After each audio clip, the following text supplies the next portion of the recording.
Now, ladies and gentlemen, may we turn your attention to the commissioner's box, which is located at the first base end of the Pirates' dugout. Today's ceremonial first pitch will be made by the former Pirate second baseman, Bill Mazeroski. 19 years ago yesterday, he hit the home run at Forbes Field, which won the 1960 World Series over the New York Yankees.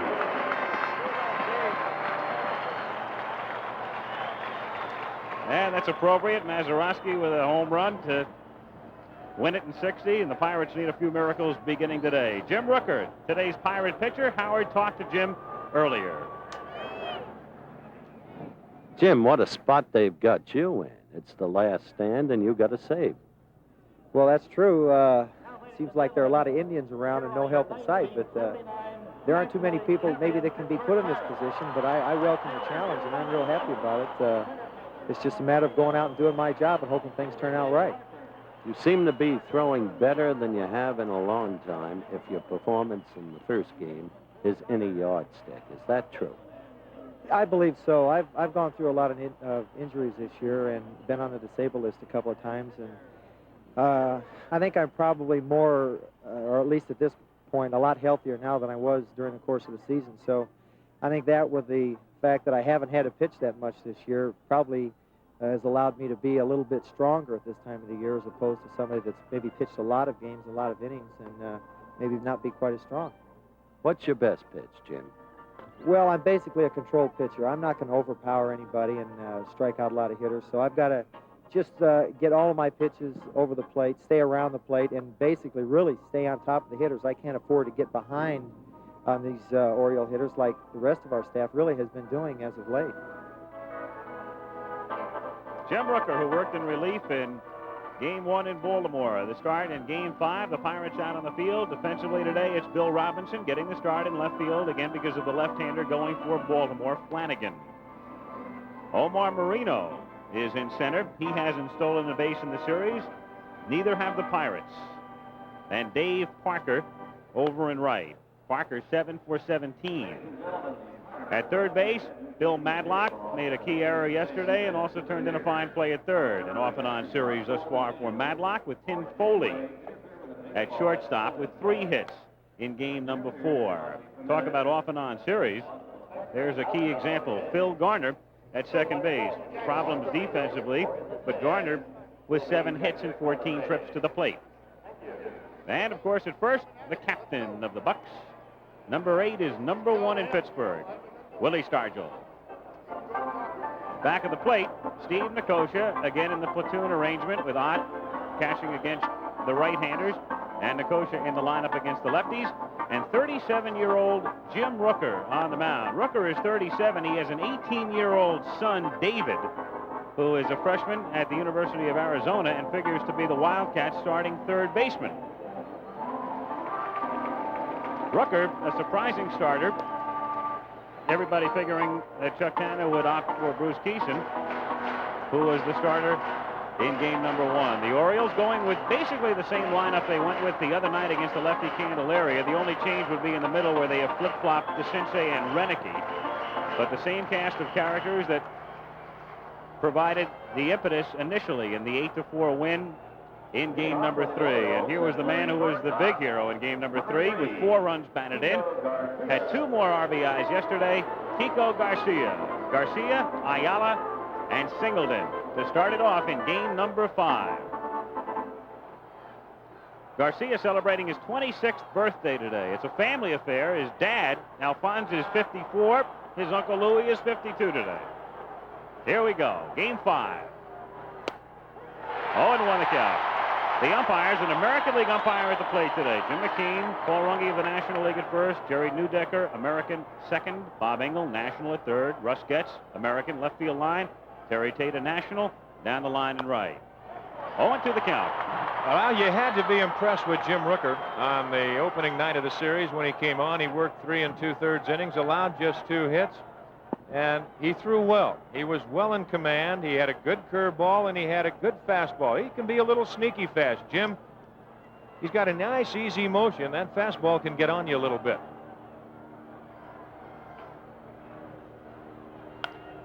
Fouled away. I liked what Rucker said because he was admitting the differences between the two staffs in that interview he did with me. I've got to keep the ball around the plate. I can't give anything away. Let them walk. It's told in the statistics of the series, maybe the most telling statistic.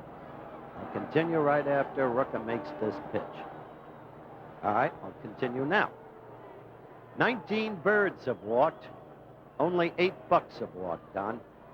Well, you can't afford to be giving up all those free passes, especially in a World Series. You know, the big thing, walks are going to be part of the game, but if you can minimize your walks, and you might maybe have an average of 2 a game, that's a good game for anybody. Now, whether that's one pitcher or your whole staff, but you start getting up into the 5 and 6s and you're in trouble. 2-2 the count on Garcia. Rooker used to be a very deliberate worker. He was pitching well early this season and thought one of the reasons was he had speeded up the tempo.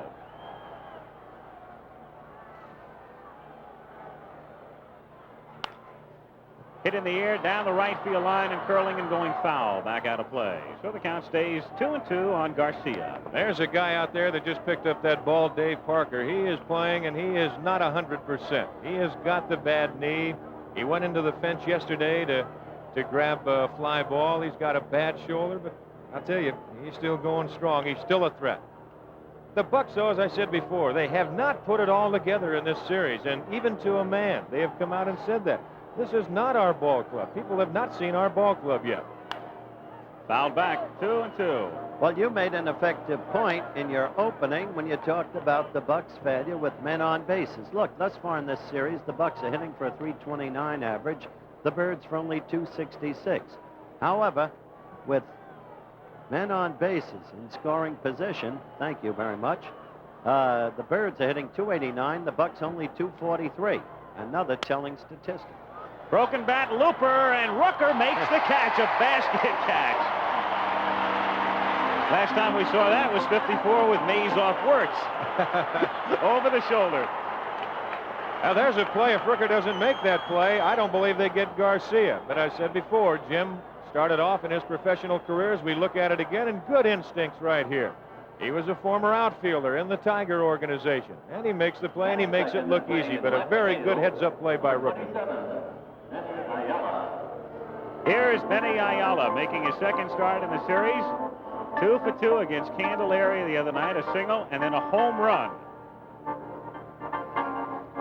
In the meantime, did you hear Earl Weaver tell me in the pregame show, call ball, that he started up. He talked about how little was left on his bench. He started up to hit yesterday. He said, Ayala might as well leave the pitcher up against a right-hander. 2-0. Well, there's a man right there that he's got the whole baseball world confused. I'll guarantee you that. 2-1 the count on Ayala.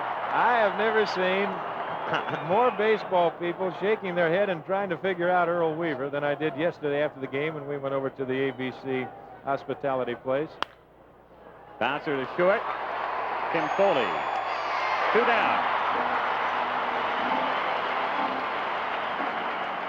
Well, you know, one thing about the Orioles, Weaver contending that he uses everybody, and certainly he has proven that. He's proven that in the first 4 games. Every Oriole has gotten into the first 4 games of the series, and interestingly, all but one of the Pirates. Only Dave Roberts has not worked for Pittsburgh.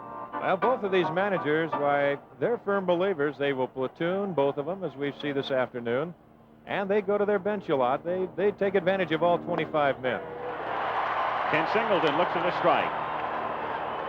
90 miles an hour, the last pitch from Rooker. That's not bad for a man that's been on the disabled list twice this year. There's a change, missing outside. Kenny's 7 for 17, hitting .412 in the series, but he's not that happy with the series he's having because of 3 important strikeouts. 1-2 the count. He's only knocked in 2 runs in the series, Don. Well, Ken had an interesting statement you told me about this morning when they were talking about the managerial moves of Earl Weaver. Fly ball to center field. Omar Moreno will handle this one. And an auspicious beginning for Pittsburgh as Rooker sets the Orioles down in order after a half. In Game 5, it's Baltimore 0. And the Pirates coming up.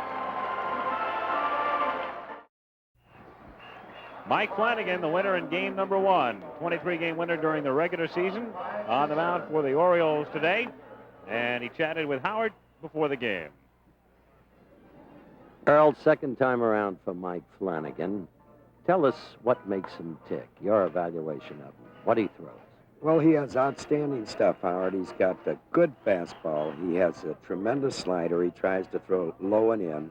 He's got an excellent curveball. Voted the best breaking ball in the American League before Guidry come up with his slider. And he found a changeup in the middle of the season from Scotty McGregor.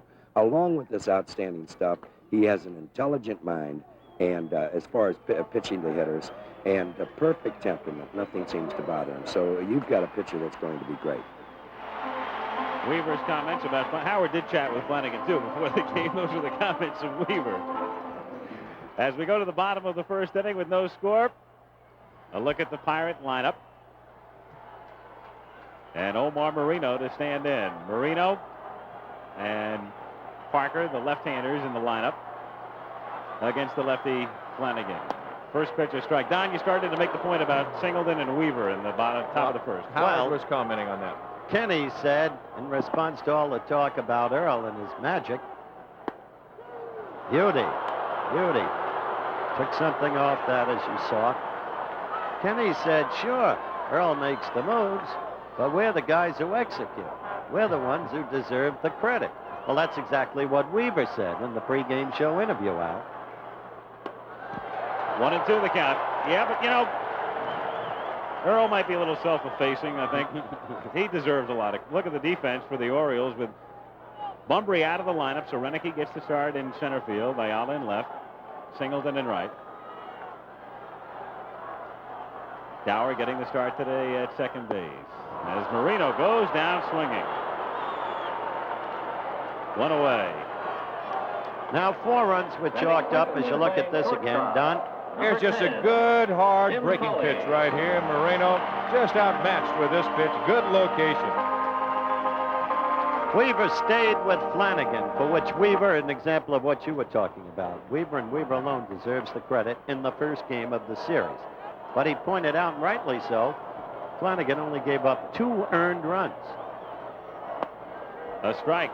Exactly. And there were so many situations in that game where you thought toward the end he would come out. It was 5-0 at one point, and of course it wound up 5-4 with the tying run stranded at third.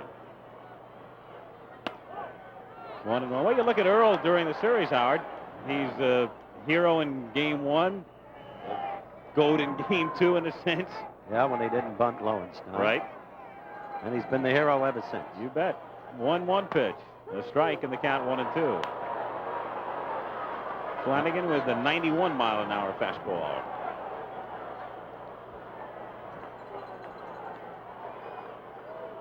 One-two pitch to Tim Foley. Checks in time. Pitch missing inside. 2-2. That's a pitch right there that Flanagan can get right-handers out on. He's got a good, hard, biting curveball that he can bring it right down into the knees and just below the knees. He's got a good downward break to it. 2-2 pitch is hit foul outside first.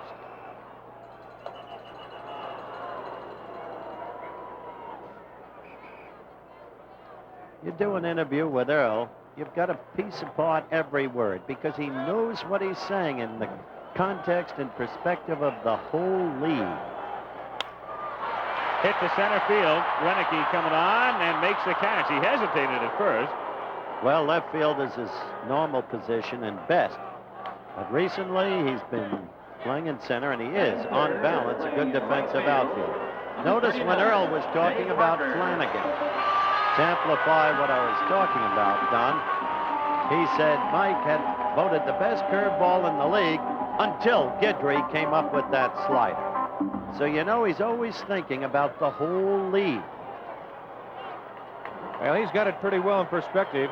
He won more games than anybody in baseball, 102. Dave Parker takes up high, ball 1. Parker with 4 hits in game number 1 off Flanagan. Fouled away. It's interesting that both number 3 hitters, Parker and Singleton, coming into the game exactly the same stats. As we remind you tonight, it's the Rams against Dallas in a big one. Special Sunday edition. And then tomorrow, the regular Monday night edition. Monday Night Football. First time ever from New York as the Minnesota Vikings take on the Jets. Both games at 9 o'clock Eastern, tonight and tomorrow. Well, as I've said, the Rams and the Cowboys, as good a matchup as you can get in the National Football Conference. The Rams beginning to put things together, always with a great defense. Hobbled somewhat tonight by the absence of offensive lineman John Williams and their 2 wide receivers. We'll be giving you today's NFL scores very soon. 1 ball, 1 strike on Parker with 2 out and the base is empty in the first inning. Popped up in foul ground. The Sensei coming over, but might have a play and just runs out of room in the second row. I asked Dave what he was going to do to improve on the 4 hits he got off Flanagan the first time around. He said get 4 more, 2 of them 3-run homers. He and Singleton, the same stats, each with 7 hits in 17 trips to the plate coming in. Neither has homered in the series, and each with 2 runs batted in. I think what you said about Singleton, Howard, can be applied to Parker. He's hit well, but he really hasn't been that instrumental offensively. More particularly about Willie Stargell. That's right, Stargell, 7 for 18. There have been 5 key situations where Stargell has failed with men on base in this series. Willie's well aware of them. And down goes Parker. So Flanagan strikes out 2 in the inning. Each side out in order. We go to the second. Baltimore nothing, Pittsburgh nothing. That's a magnificent sight. A helicopter shot of downtown Pittsburgh. You see the stadium on the left and the downtown area known as the Golden Triangle at the confluence of the Ohio, the Allegheny, and the Monongahela rivers. Well, that's the city I was talking about. Everybody in the municipal government can take pride in what they've done with the inner city of this town, and the same is absolutely true of Baltimore. Great cities have made this country great, and they're not going to perish. In the second inning with no score, Eddie Murray, Gary Renicky, and Doug DeCinces. Eddie Murray, switch hitter. 1-0 the count.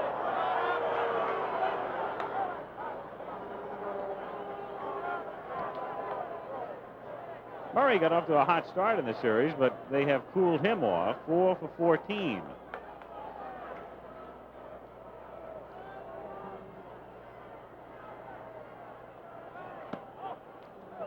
Two and 0. Don't let that fool you, Al. This man is a hitter, an exceptional hitter. He can kill you anytime. In only his 3rd year, you've got to be impressed by Murray as he hits a fly ball to right field. Dave Parker is right there. 1 gone. So Jim Rooker has set down the first 4. Rooker didn't find out until after yesterday's game that he would be starting in game number 5. You know, it really wasn't until somebody came up to him in the clubhouse and asked him. He didn't hear it from Tanner. He came up, he was being interviewed, and I was watching it on TV as I went back to the room, and there he was. He said he looked at him, and all of a sudden his eyes got as big as saucers. He said, no. He said, no one told me. He said, you're the first one that told me. It's interesting how pitchers prepare for games. Rooker, very easygoing sort, out by the batting cage, chatting with everybody. Outwardly anyway, seemingly no pressure. Other pitchers just like to stay back in the clubhouse, avoid conversations. Popped up. Stargell is there, and Wilbur puts it away. 2 down.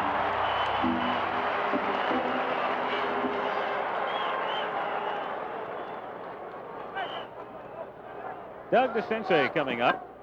DeCinces hit a home run off Bruce Keyson in the first inning of game 1, and since that time he has gone 0 for 12. Yes, but he has 3 ribbies, and he walked 4 times yesterday. Only a limited number of players have done that in the whole history of the World Series. The Giants, red hot, crushed San Francisco. New Orleans over Tampa Bay, a big win, and Washington winning again.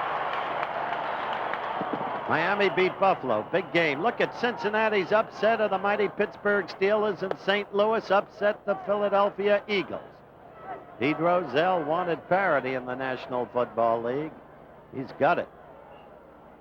1-1 pitch to DeCinces. At the inside corner for a strike. 1-2. Of course, in fairness to the Steelers, they played that game without Lynn Swann. All of their linebackers are out. They more resemble a hospital team than they do the Pittsburgh Steelers.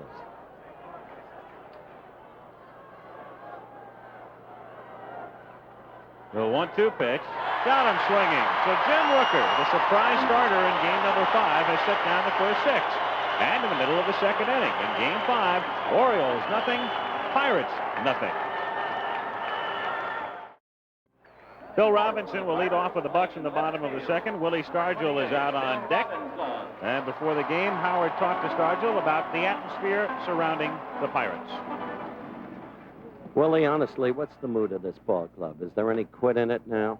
No, Howard, we feel that we have not really played the caliber baseball that the Pittsburgh Pirates are capable of playing.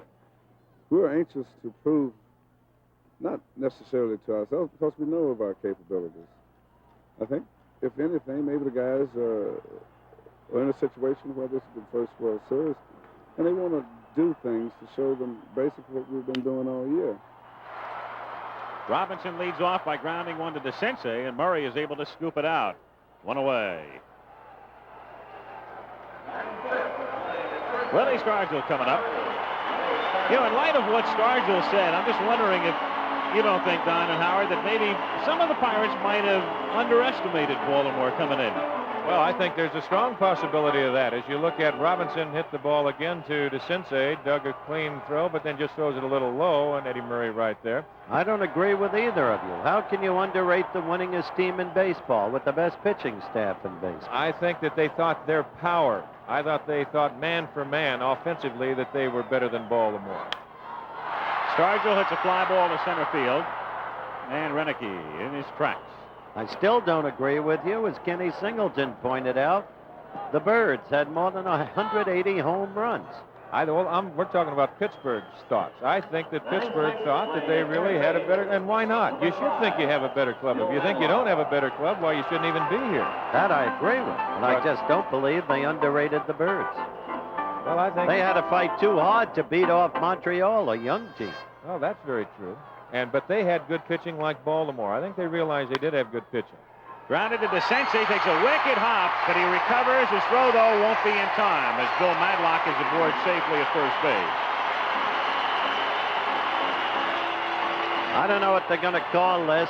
Look at it again, but based on the hop, I think you look at that. Ball went up over the glove against the chest. We still haven't received the official call. Elliot, I think it hit on the back part of that dirt, right at the edge. There, see, it comes up right on the seam, right there, and it comes up, and Doug plays it off the. I think they got to give him a hit. Well, we'll wait for the scoring, It's a hit. And they do give him a hit. Bad hop single from Madlock. That's Bill's 6th hit in the series, and the game's first base runner. And Flanagan does a good job keeping runners close, with Nicosia waiting at the plate. Hit to left field. Ayala going back. It's deep but playable on the warning track for Benny. So the side is retired in the second inning. 1 hit, 1 man left on to the third inning with the score, the Orioles nothing and the Pirates nothing. Rich Dower to lead off in the third inning, and misses Rich Dower. Watching. If this series goes any longer, I'm going to sit down with the wives. We've seen some lovely wives on both sides. Sit down right there next to Mrs. Marino and the whistle, huh? Dower, Dempsey, Flanagan, bottom of the order against Jim Rooker, who has started by retiring the first 6 Orioles. No score in the third. 1-0. He's wondering if he'll get to pitch again. He told me he hasn't felt so well all year, maybe in a couple of years. He really pitched the best game of the Baltimore pitchers and came out without a win. Well, if they do go back to Baltimore and Pittsburgh does win today, he will be in there on Tuesday night against Blyleven. 2 balls, no strikes, the count on Dower. 2-1. I tell you, I like the way Rooker is throwing. So far, he's been throwing super. Fastball has been very good, moving a lot. And yet he can junk you and keep you off stride. Popped up, right side. Rooker calling for Stargell to take it. And what he does. So 7 in a row. Johnny Lowenstone. The glasses. The philosopher. The man who got such a big hit yesterday. Just beyond him, of course, Kenny Singleton. One thing about Lowenstein, after winning game 1 in the playoffs and what he's done thus far, everybody around the country knows how to pronounce his name now. That's exactly right. Even from time to time, Weaver lapses into Lowenstein. Rick Dempsey, 3 for 12 in the series. Sounds like the writer of a symphony. 0-1.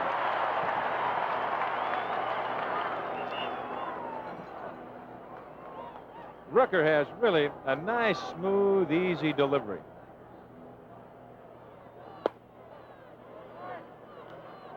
One and one. Mentioned he was a very deliberate pitcher and seems to have picked up the pace, and that seems to be the case today, Don. He's working well. He's not slow whatsoever. Taking a little time right now, but outside of that, he's worked very well. Bouncer to third. Easy play for Bill Madlock. 2 down.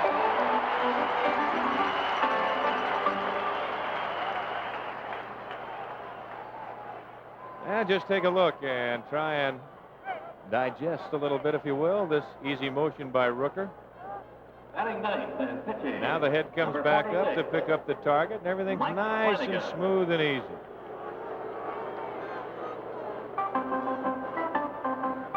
Well, here in Pittsburgh, some scattered clouds today, but no threat of rain. As Flanagan hits it in the air to Marino. And Jim Rooker has pitched 3 perfect innings.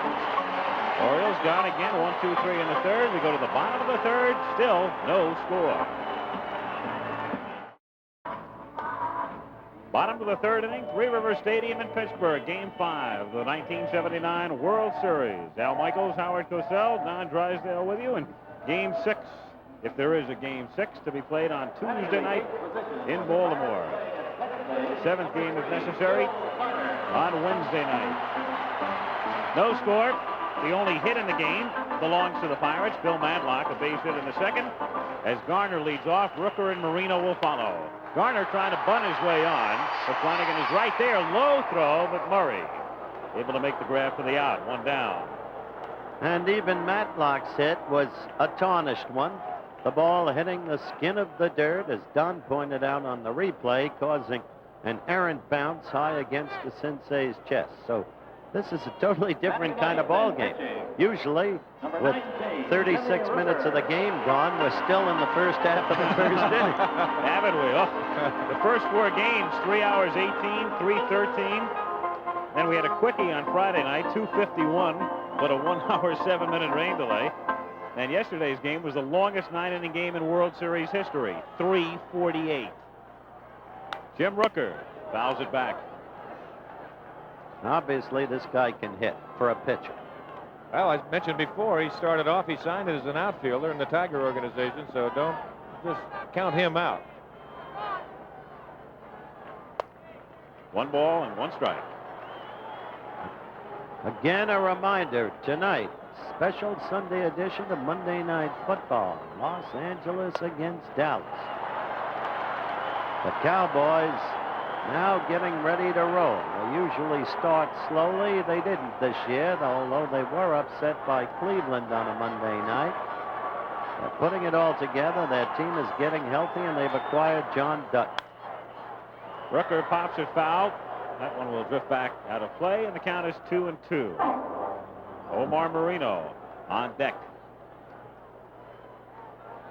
You know, you talked about the paucity of walks and all of the hits, and yet the Bucs are down 3 games to 1. Also, they've not stolen a base in this series. Mm-hmm. Call strike 3. Now, wasn't that a beautiful pitch, Don? Great pitch, great location. Rooker looking for something out over the plate, and he just came back and nipped that inside corner. Flanagan can do this so well, so can McGregor. Right there.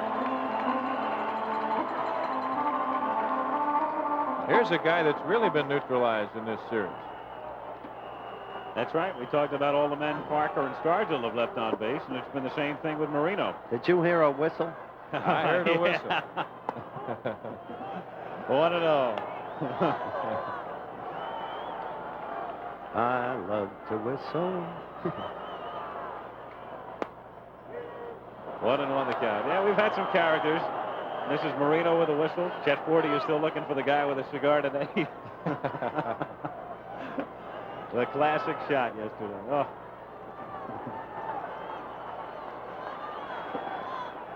One pitch. Popped in the air, shallow left field. Garcia says he'll take it, and barely does. Good play by Kiko in foul ground. So very quickly, we've been to 3 innings. No score in the ball game as you look at Kiko again. Kiko wondering about Ayala. And finally, look at that white still showing. So at the end of 3 quick innings in Pittsburgh, still Orioles nothing, Pirates nothing in Game 5.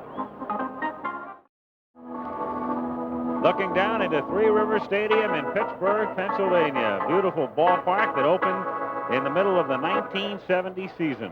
Second time the World Series has been played here. Do it for 21, of course. The late Roberto Clemente. The Pirates right fielder, Manny Sanguillen, mentioning it after the Bucks won Game 2. That one was for Roberto. Sanguillen's base hit in the 9th inning, the key blow. Kiko Garcia popped out in the 1st inning. Rooker made a nice play to get him, and it's fouled back. 0-1. You know, knowing Kiko with his chronic back problem, he has a pinched nerve in the back. Once a month, he goes to the chiropractor who pops his back into place. You wonder how the kid has been able to do so many things. Well, you know, he's had a pretty good year for Baltimore when you look all the way through it, because since the All-Star break, he's been doing a lot of playing for him. Didn't play the first 2 games and then really came on. Bounce to short. Foley gets him.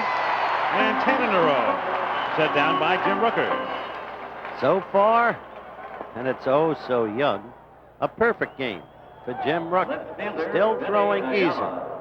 Now going against this Birds lineup 2nd time around. So a good time to take a searching look at them. See if they're detecting anything. Can begin to get to them. Well, he hasn't really thrown that many pitches. Both Rooker and Flanagan threw 3 innings of play. Rooker threw 33 pitches. He's thrown through, I guess, right now to Garcia to make that 35. Flanagan's gone through 28, so they're going just about head and head. Benny Ayala grounded out in the 1st inning. 1-0. They don't get the appeal.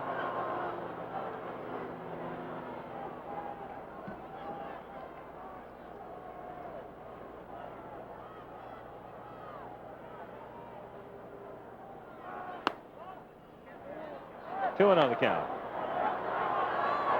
Misses Ayala.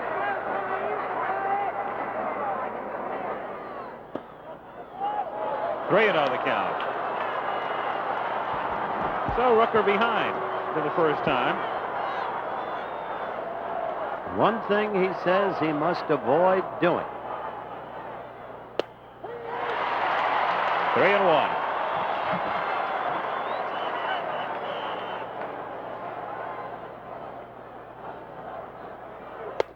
And he loses him. So the Orioles have their first base runner.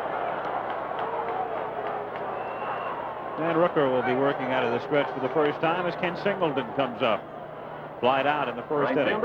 It'll be interesting right now to watch how Jim pitches out of the stretch position. Of course, he's done it many times in his life, but a lot of times when you get rolling along, and working out of the windup for so many times, as we said before, he's retired 10 in a row.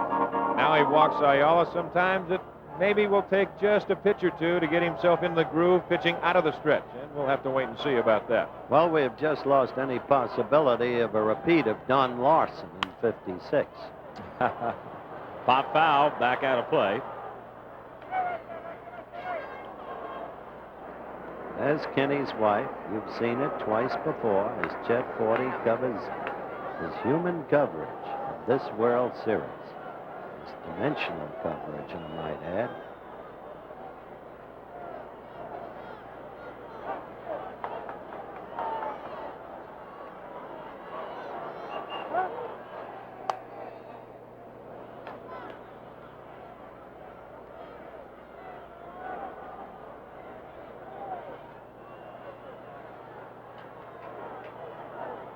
The strike one pitch. Did he check? They appeal. He did check. 1-1. Well, a lot of fans doing some umpiring with their hearts out here, but Yep. I believe Kenny checked in time. Jim McKeon, but well, I'm not real sure. He's out there. That bat is laying back there now.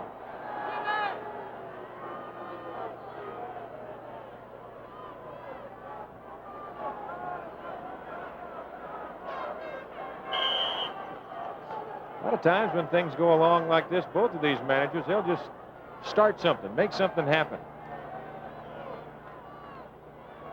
1-1 pitch is fouled at the plate, and the count 1-2. On deck, Eddie Murray.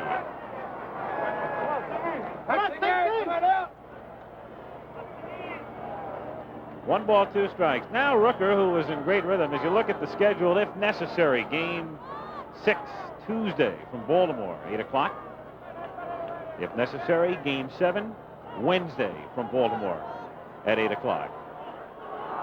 Rooker was in good rhythm, but now working deliberately, and the 1-2 pitch is fouled back. He's mixing up his pitches, it seems to me, very well done. That was a good evidence. He's been throwing Kenny the slow curve, dropping down. Suddenly he moves upstairs with the fastball. He's thrown some good changeups, and he's had them in pretty good locations, too. He's just missed with a few of them. He's had a good curveball. He's jammed some right-hand hitters. And he's had an exceptional fastball so far. 2-2 the count.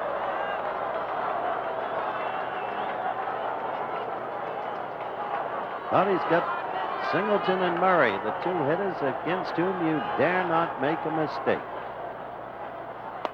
Oh, what a beauty. On the inside corner, Singleton does not like the call. He's wrong. That pitch took him by surprise. It's exactly what we were talking about. He's mixing up his pitches beautifully. Well, he stayed away from him all the time, and now he comes back and nips that inside corner. There you see Nicosia setting inside, and it's right there. Eddie Murray. You can see now here's one of the American League umpires, Jim McKeon, who will work with the inside protector. Lee McPhail, the president of the American League, Dick Butler, the supervisor of umpires, they've given the American League umpires that option. You do not don't have to use, I should say, that big balloon as Murray fouls it away. And there's a lot of them going to it. Matter of fact, there's probably more in the American League right now that are using that inside protector than are not. You see also Jim has that flap hanging down that Nicosia has, started by the Dodger Steve Yeager to eliminate any foul tips from going back and catching in the throat of the Adam's apple. That has become just about standard equipment now. Just about. It has. Yeager had an idea, and it was a good one. Well, you start getting hit there a few times, and you'll think of something. Started using that, kept his health, and stopped hitting. 0-1 pitch. Popped up. Bill Garner is right there. And the Orioles are gone in the 4th inning. Rooker sailing along. No runs, no hits. They leave one at the end of 3.5 in game 5. Baltimore nothing, Pittsburgh nothing. Well, our helicopter just a few miles away now as you look down into Pitt Stadium, the home of the Panthers, the campus, the University of Pittsburgh.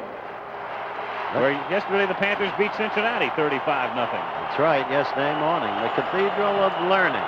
And proximate there to Old Forbes Field, no longer existent. Tim Foley leads off in the bottom of the 4th inning. 0-1 the count. Foley's followers watched him collect 3 hits yesterday. He has 5 in the series.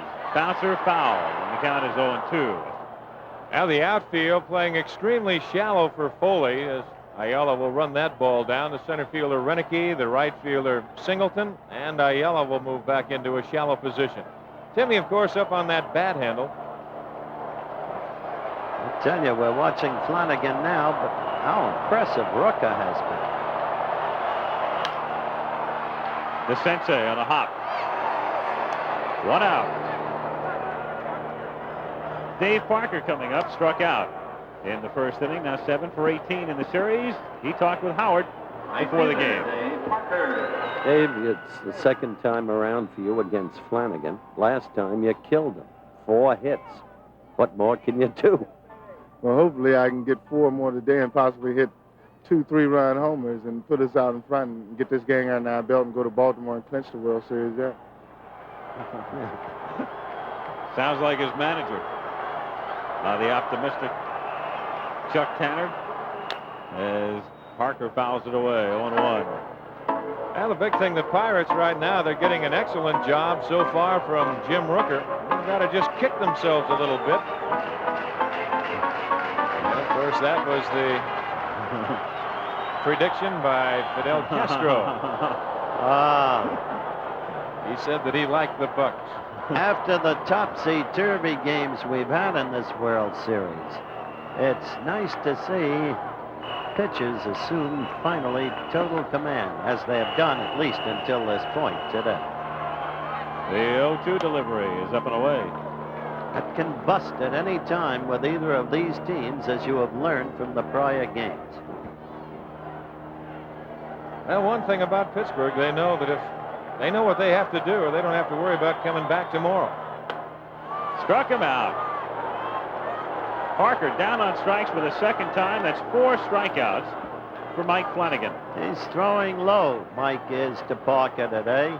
Don't forget tonight, that big matchup, special edition of NFL football, Sunday night, the Rams against the Cowboys. Tomorrow night, the Jets, with the best running average in the NFL, the worst pass defense, going against the Vikes.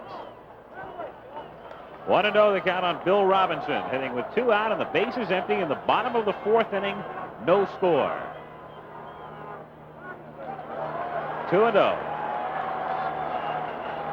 The Giffer, the Dandaroo, and Sir Francis will be together. They'll have to make the trek from Dallas up to New York.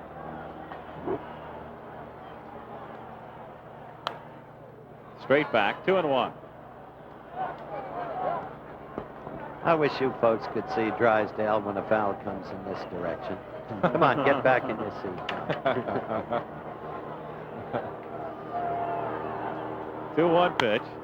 Line to right center toward the gap. Ken Singleton moving over and misplays it. Singleton couldn't cut it off. And as a consequence, Robinson has a double. Looked like Kenny thought he might have a play on it initially, and then didn't gauge the bounce right. So it's a double for Bill Robinson, the 2nd hit for the Pirates.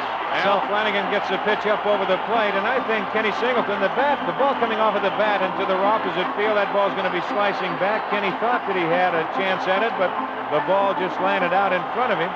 And then, of course, it's just a matter of running it down, and if we can hold him to a double right there, and now you've got the captain. And once again, Stargell up.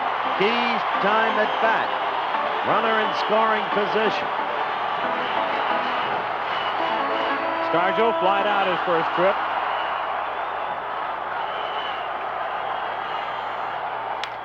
And Willie gets a bouncing ball to 2nd. Dower has to wait for Murray to get there and retires. 6 times with runners in scoring position. Stargell has failed to come through. That's why it's still 0-0. Back in a moment. Well, we go to the 5th inning in Pittsburgh. Rapidly paced ball game, no score. 2 hits in the game, both belonging to the Pirates. Gary Renicky will be leading things off for the Orioles, and with more play-by-play, the Big D, the Twin D, Double D, D squared. Take your pick. Don Drysdale. All right, Al. Gary Renicky to lead it off, and there's Mrs. Renicky. And you know that the wives are all hoping that they can go back home tonight world champion. It'll be Renicky, DeCinces, and Dower in that order. Now, this is a man Rooker must be very careful of. He's got home run power, hit 25 of them on the season. And the scouting reports on him, Rooker is familiar with, but... Oh, that's a National League strike by an American League umpire. Well, you've got him working on the inside. You've got him working with that inside chest protector. And you're going to get lower strikes from those kind of umpires. And here you take another peek at it. Right there. 0-1 to Renicky. Change is low. The count 1-1. Renicky, he's a pull hitter. We mentioned before that during the course of the year that he has hit home runs. He hits them in bunches. Despite the scouting reports that Rooker is closely studied, Renicky is still lesser known to them. Up the alley. Moreno's got to hurry, and he can't get it. Has to play it off the wall. Renicky on his way for 2, and he'll make it with a double.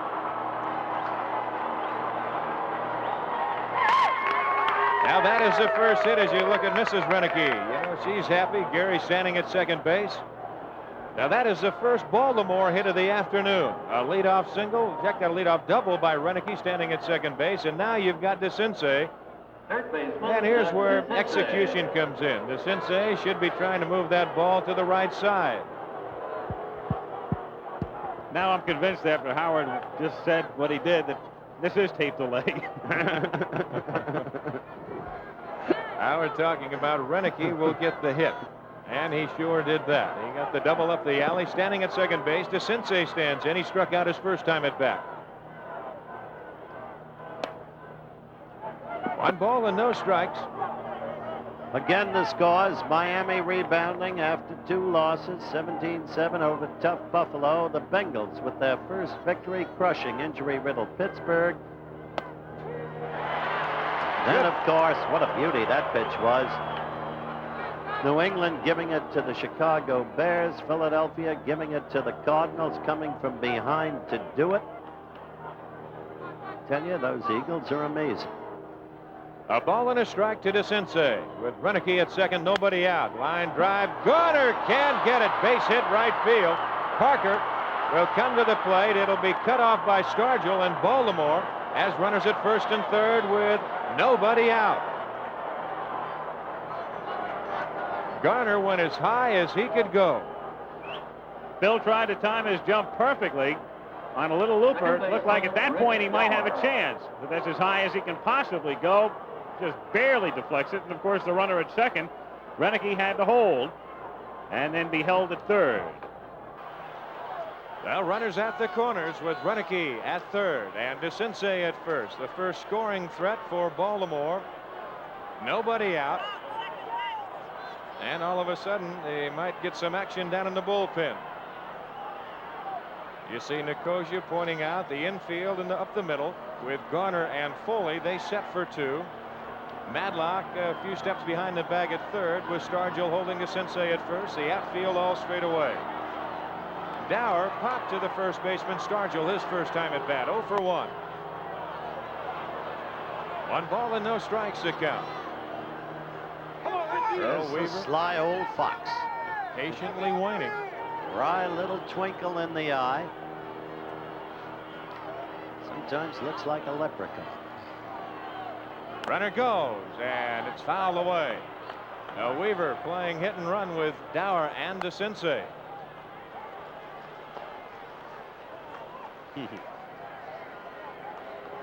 Well, there is tomorrow night's, or I should say Tuesday night's starting pitcher. If they should go that far, he was scheduled, right-hander Bert Blyleven, but Chuck Tanner knows that if he doesn't win today, you forget Tuesday night. It's all over. 1-1 the count to Dower.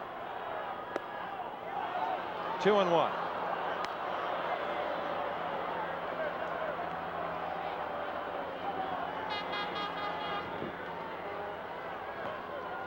Renicky at third with DeCinces at first. Renicky led off with a double here in the 5th, and DeCinces, a little looping line drive over the glove of the second baseman Phil Garner. Nobody out, no score. And keep DeCinces close.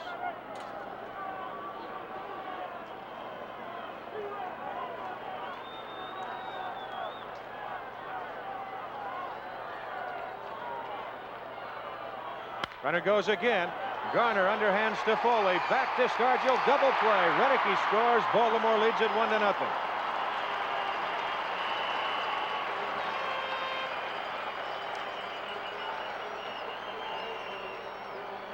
Well, Dower with the infield at double play depth. He knows the ground ball is going to score a run, and Garner is able to get there. He was moving toward second. And over to Foley in time for the force and back on to Stargell for the double play. But interestingly enough, the only run in the game on the double play as we take a look again. Coming in hard at second base, DeCinces to take out Foley, but he still gets a strong throw over to Stargell. But it's 1-0 Baltimore. And the catcher Rick Dempsey stands in. Fastball away. 1-0 the count. Key point is they got the run. They continue to make their hits count, even though the hits have been fewer than the number of Pirate hits. 1 strike to Dempsey. He bounced to third his first time at bat, 0 for 1.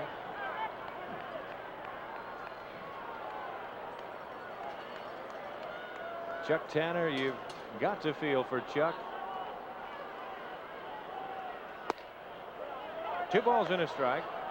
You might have tuned in late. This is Tanner, Chuck's mother, passing away this morning.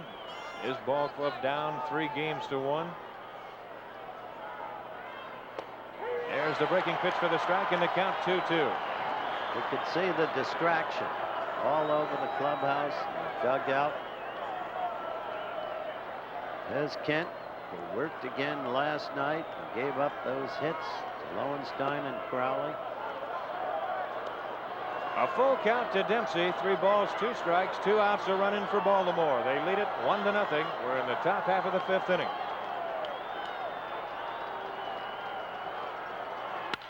Hard base hit left field. So that double play Dower hit into looms very large now.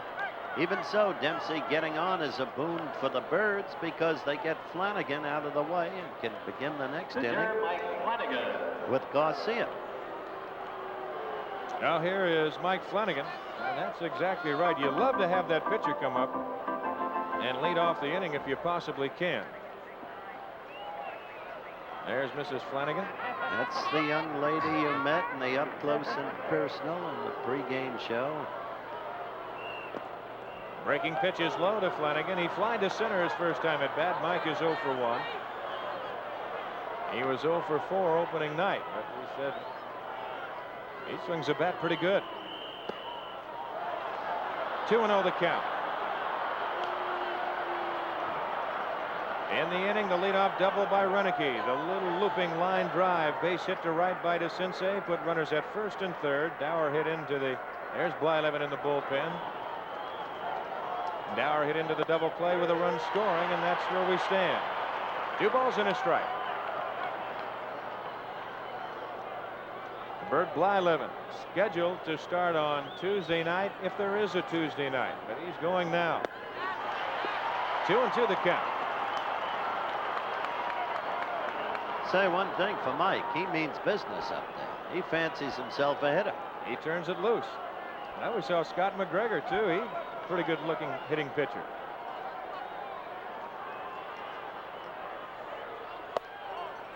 And the count goes full at 3-2.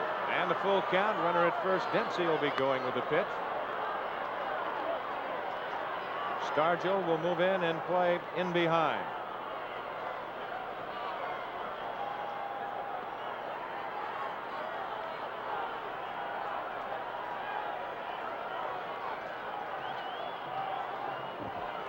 Harvey Haddix, Chuck Tanner. Runner goes, foul away. Haddix, of course, the pitching coach for the Pittsburgh Pirates. Giants winning their second of 7. Tampa Bay losing their second of 7. Washington beating Cleveland. And what a job Bobby Beathard has done for the Redskins. In putting that team together, they have won 5 of 7. Runner goes, pitch just outside, and Rooker thought he had him struck out, and so did Nicosia. Now Flanagan walked. Last thing in the world you want to do. Runner now in scoring position. There you take another look at it. Boy, that's a close pitch. It really was. But in the meantime, Garcia, clearly a hot hitter. 6 RBIs in the series. 6 for 12 in the series, coming to the plate.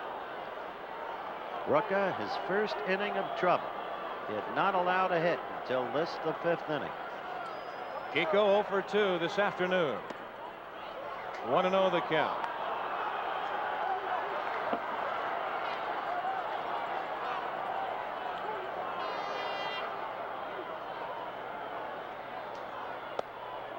Outside, and the count 2-0. Well, all of a sudden, home plate starting to bounce around a little bit on Jim Rooker. You saw Chuck Tanner. He is taking the cap off, and that means a signal to the bullpen. Is he ready? Bounce to Foley. He'll underhand to Garner, and the side is retired. But Baltimore comes up with a run in the 5th inning. And after 4 1/2, it's now Baltimore 1 and Pittsburgh nothing. Well, Bill Madlock to lead it off, and of course Madlock coming to Pittsburgh from the San Francisco Giants. Great trade, and Howard talked to him prior to the game. Bill, you seem reborn as a member of the Bucks. So different from when you were in San Francisco. What went wrong there? Well, I think out in San Francisco and the other teams I played for, they try to mold you into being a Giant or a Cub. With a team like the Pirates, you can be yourself. You can enjoy yourself. You can go out and have fun. They enjoy themselves even when they're losing. I guess, like I said before, what I like about this team is not how to react when they win, it's how they react when they lose. And I think I have learned a lot from that, because it's easy to jump up and down when you win, but when you lose, they come in and act the same way, just like got to get tomorrow. They don't put any pressure on no one. I think that's one main thing I like about the Pirates. Well, Bill Madlock to lead it off, followed by Nicosia and Garner. And he told the exact truth. That team, what a magnificent view. That is the inner city. As a base hit up the middle. So Madlock is 2 for 2, and the Bucks are trying to come back. They've got to win today, or there's no tomorrow. Here's a beautiful hitter, a simply beautiful hitter. That short, straight swing. Seems to be a hitter without a real weakness. 2-time National League batting champion with the Chicago Cubs. I just wonder if the guaranteed contracts today take away a little bit about that, worrying about if you lose or not. Now, runner at first, nobody out. Nicosia stands in. He flied to left his first time at bat. He was totally right. That's the way the Bucks are as a team, and it gives you kind of glow to see it. But today, of course, the Bucks openly distracted over the loss of their manager's wife. It's Chuck Tanner, the man who's handled so many men so well, who is responsible for Matlock's feeling about that team. Well, Nicosia's had his talk with the third base coach, Joe Lynette, and we'll see how Chuck Tanner wants to play right here. They got action in the bullpen, and look out, and they just miss him.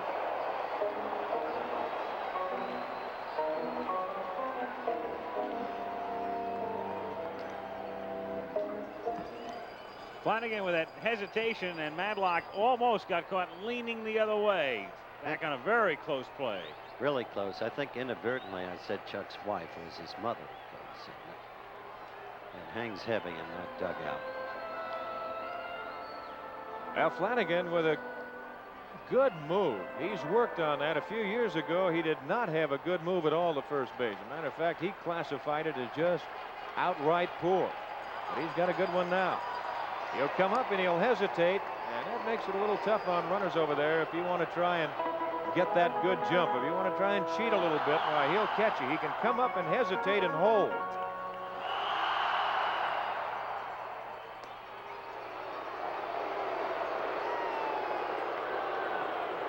Well, it's been the case of Baltimore with the timely base hits. Pittsburgh, who has out-hit Baltimore in the series. They just have not been able to get the timely base hit. 1-0 the count.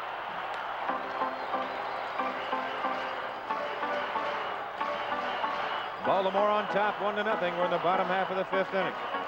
Both clubs with 3 hits apiece.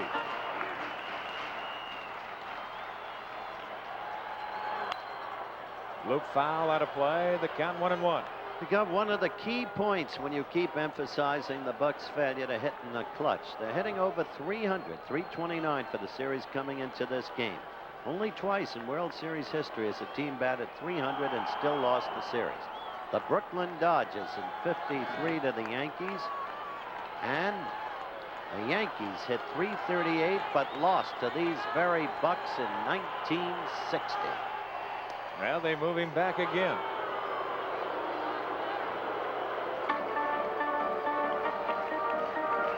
What Flanagan has done after that first move over there when they just about picked him off, they've kept him close, and there's a strike in the count 1-2 to Nicosia. There's another look at it. Off-speed curveball right there. Beautiful pitch.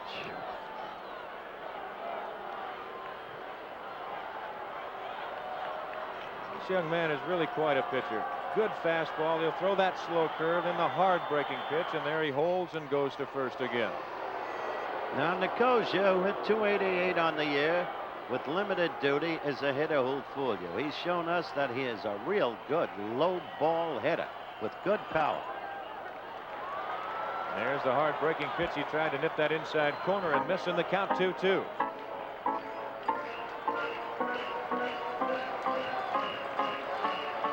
Two balls, 2 strikes, nobody out. The tying run at first base, Bill Madlock, 1-0 Baltimore, bottom of the 5th.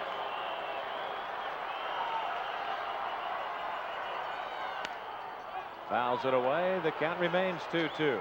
Now you saw Mike. The last 2 pitches, he got the ball up. They're learning.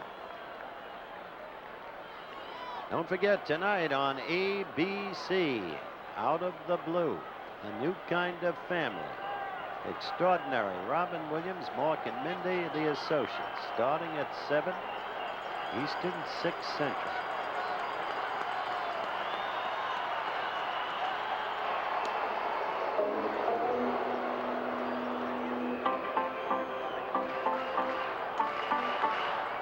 Mike just wants Madlock to know that he's certainly aware that he's over there. Good change. What a pitch, and down. Did you see, Don? Mixing them up. There's another look at it, Al. Well, Flanagan, he's that type of pitcher. You can't really go up there looking for off-speed stuff. It's very difficult. I know very few hitters who've ever said, I can go to the plate and expect an off-speed pitch. It's the other way around. You got to go up thinking hard stuff. And he's thrown off again. So that's 5 strikeouts now for Flanagan. Here's the little pepper pot, and Lee Lacy, pinch hitter extraordinaire, on deck. And Phil Garner to stand in. He tried to push a bunt by Flanagan his first time at bat, and Flanagan threw him out. There's Lacy in the on-deck circle, so Tanner going to the bullpen early. Lee, as I've suggested in earlier games, hit 5 pinch hit home runs for the Dodgers in a given year. The all-time record established by Johnny Frederick of the Brooklyn Dodgers back in the late 20s with 6. Hit well left field, but it appears to be playable. Ayala to the warning track to make the catch, and Madlock has to go back. What a little pepper pot that Garner is, though. He's had a difficult series in the field, but it hasn't affected his hitting at all. This telecast is presented by authority of Major League Baseball and is intended solely for the private non-commercial use of our audience. Any publication, reproduction, retransmission, or other use of the pictures, descriptions, and accounts of this game without the express written consent of Major League Baseball is prohibited. Here's Lacy. Well, you've got to say Rooker did his job. A surprise starter and gives up a run on 3 hits. Blyleven will come on to take over the pitching chores. There's Bird down in the bullpen for Pittsburgh. We mentioned before he was going to be the scheduled starter on Tuesday night. But Chuck Tanner knows that if they don't win today, there will be no Tuesday night. Baltimore. That's what they would like to do. But so far, Baltimore on top 3-1, and Lacy fouls it down the left field line. Flanagan's got a few pitches up. He got the pitch up to Garner that sent Ayala to the warning track. He got that pitch up to Lacy.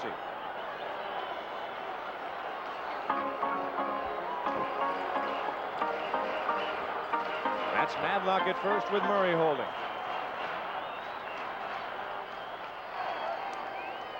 It's the bottom of the 5th. It is 1-0 Baltimore. And the accumulating tension begins to present itself. You can feel it in the arena. Good change in the count 0-2.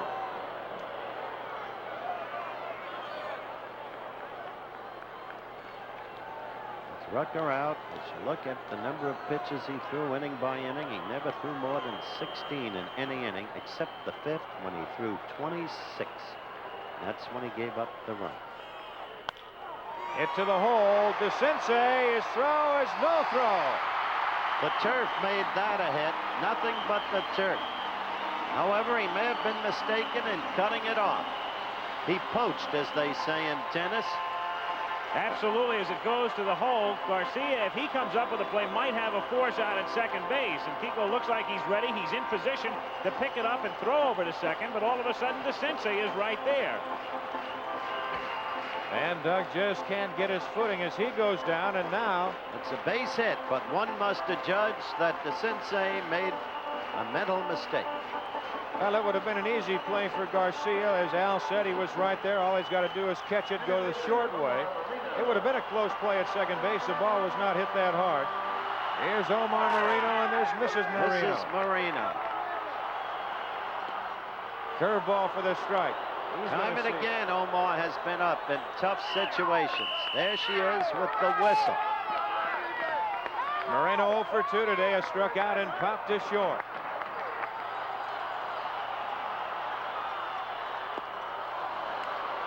Oh, and 2 the count. I'll tell you one thing, Moreno is going to go home, and he's going to go to bed all winter looking at left-handers' curveballs off of this Baltimore staff.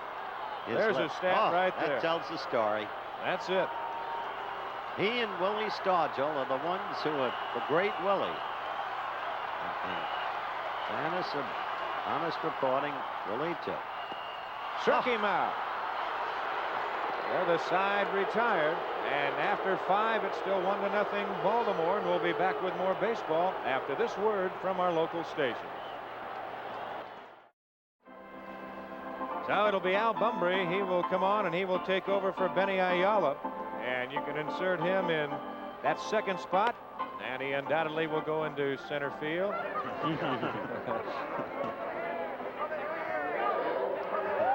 Quite a difference, eh?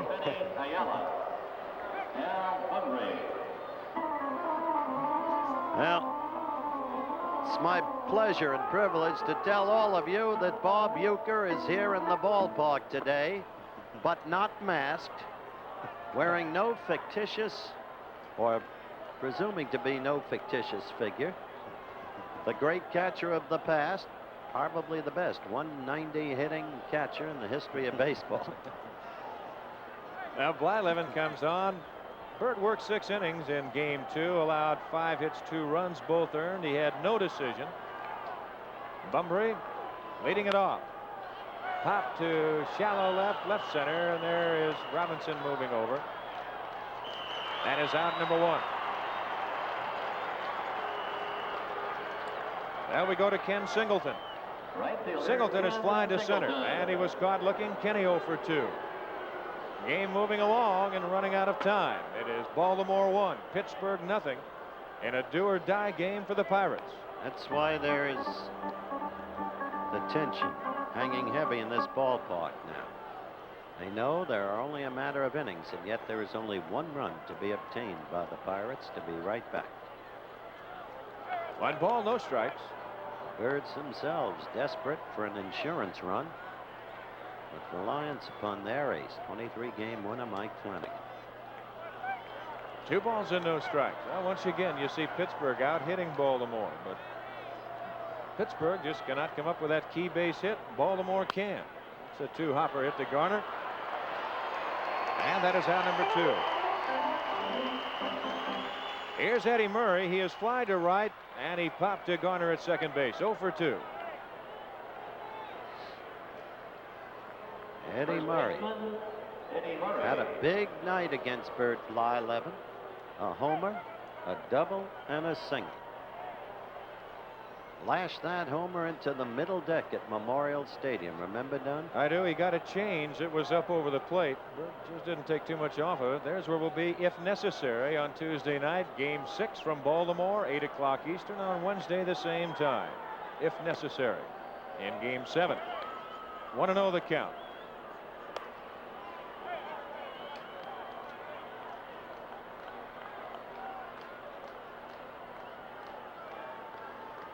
One to nothing Baltimore. We're in the top of the 6th.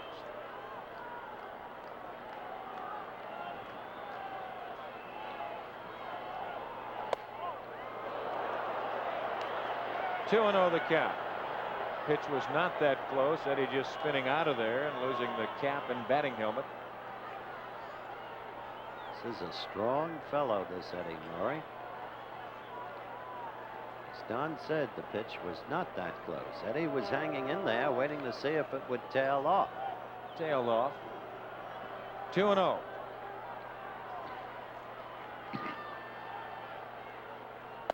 There's the strike, and the count goes to 2-1. You don't want to let one like that go by, Mr. Drysdale.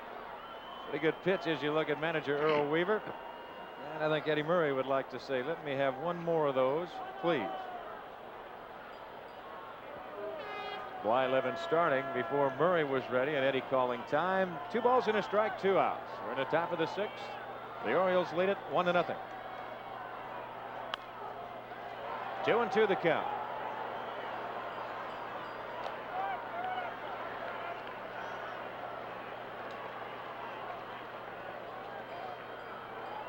I'll tell you, it almost have bet your house and lot that Pittsburgh would not get swept 3 games here at Three River Stadium. Well, they haven't been swept yet. Next pitch is hit to the hole right there. Garner goes right under his glove, and Parker will make the play and get it back in. I think Garner just got his feet crossed up. Shaking his head. There you see Phil moving over. There he is as Garner goes to his left. It looks like he gets there in time, and let's see if he does get his feet crossed up, as Don just referred to. As you can see, the ball went underneath his glove, just skidded on him. Didn't get his glove down. That he might have got on the wrong foot. What are the 3 official scorers doing? They have not made a statement as yet. We are not dealing with a problem in nuclear physics. This is Renicky. There's a curveball and a good one for a strike. And they give him an error.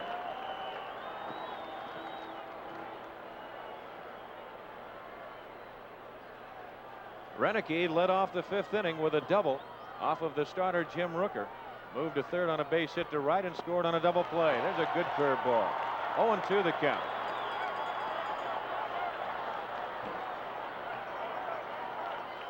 Blyleven showing an excellent curveball. There's a stat that's a little surprising right there. Since 1972, his first relief appearance. Curveball swung on Wickley and missed. What a curveball. So Baltimore is gone in the 6th inning as you look at it again. And after 5 1/2, it is Baltimore 1 and Pittsburgh nothing. Gary Renicky will move over to left field from his starting center field position, and Al Bumbry, who came on to pinch hit, he stays in the game and he's in center field. So Earl Weaver has his best defensive outfield out there right now as they try to go to some leather here over the last 4 innings. Mrs. Foley and the baby. Foley to lead it off. Low, ball 1. Tim is flying to center, and he has bounced to third.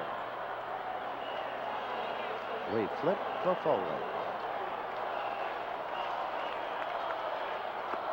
Low, ball 2. 2-0. That's all it takes. Get these fans aroused. That's right there, that little baby. That's why Tim was so thrilled to get the new 5-year contract.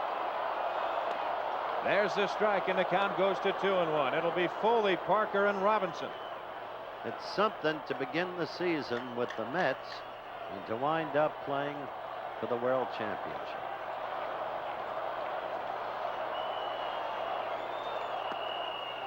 That's the first ball 3 count that Flanagan has had on any hitter this afternoon.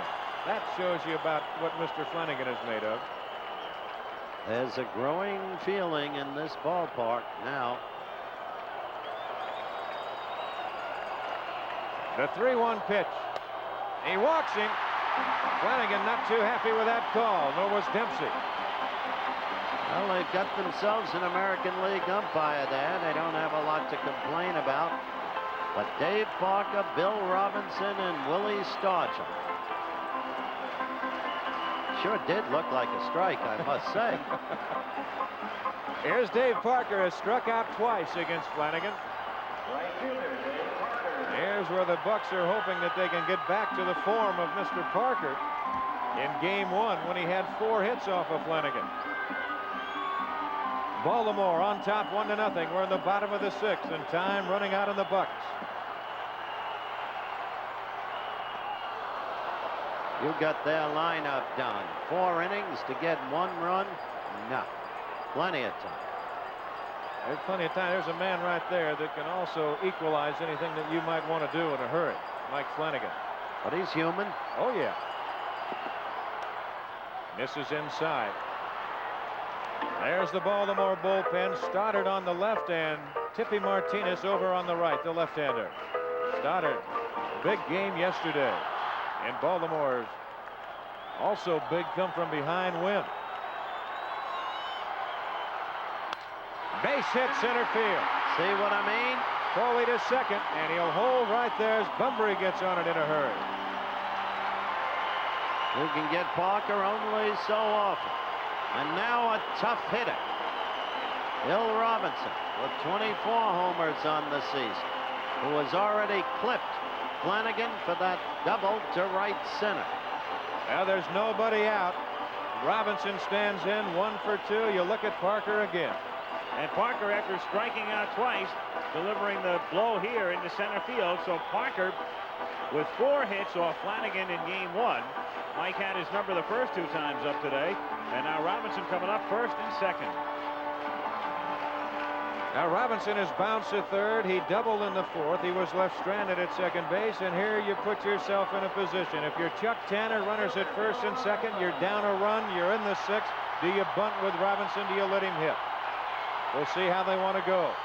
They're going to bunt, and it's out in front of the plate, and a good one. Flanagan has but 1 play, and that's to Murray at first. The runners move up for Stargell. Chuck Tanner made the right play, the only play. Yes, sir. Got to tie this game. He's at home. You play to tie. You don't play around.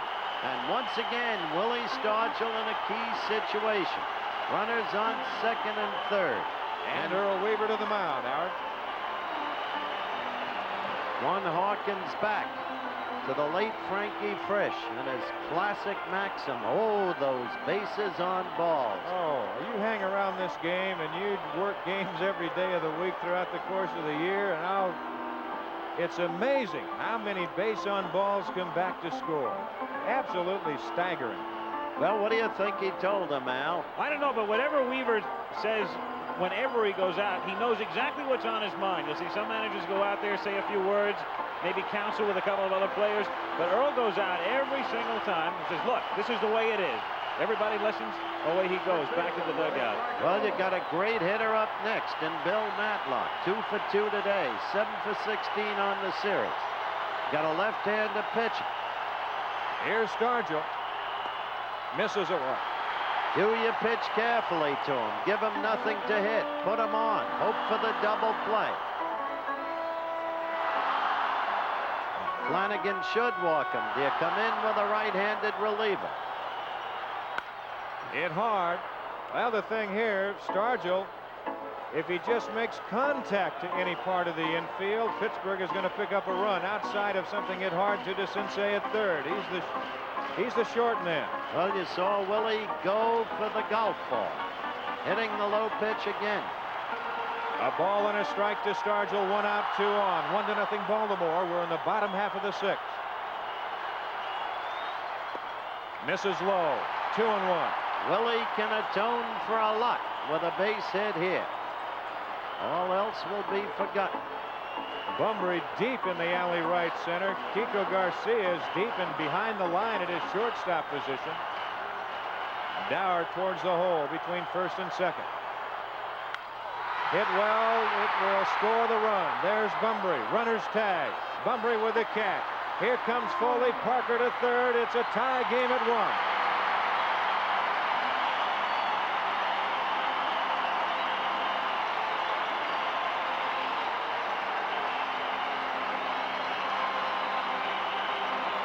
No quit in the Bucks. No quit. Look at it again. Boy, Stargell stayed on that curveball nice. Now they scratch and claw.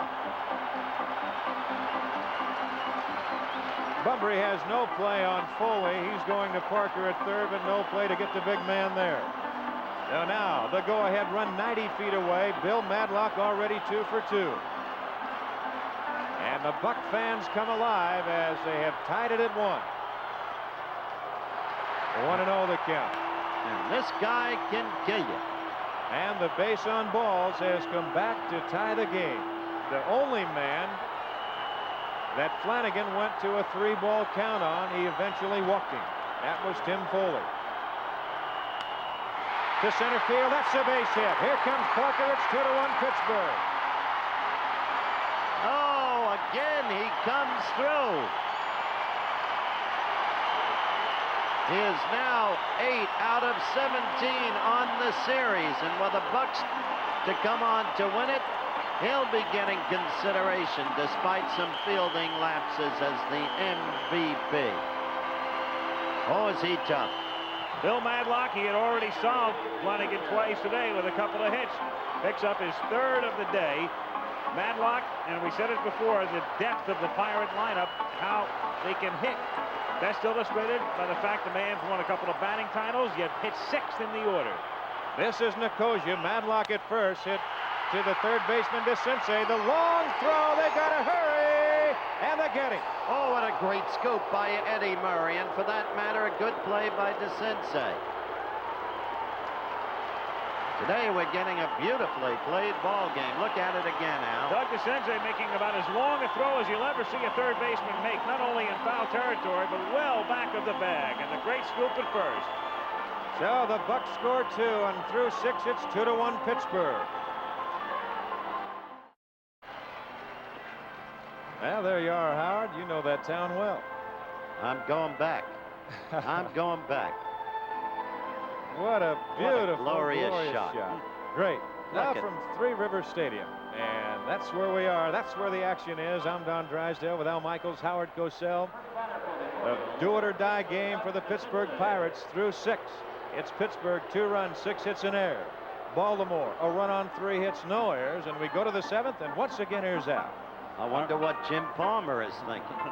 Jim Palmer would be the starter in game number 6 on Tuesday night.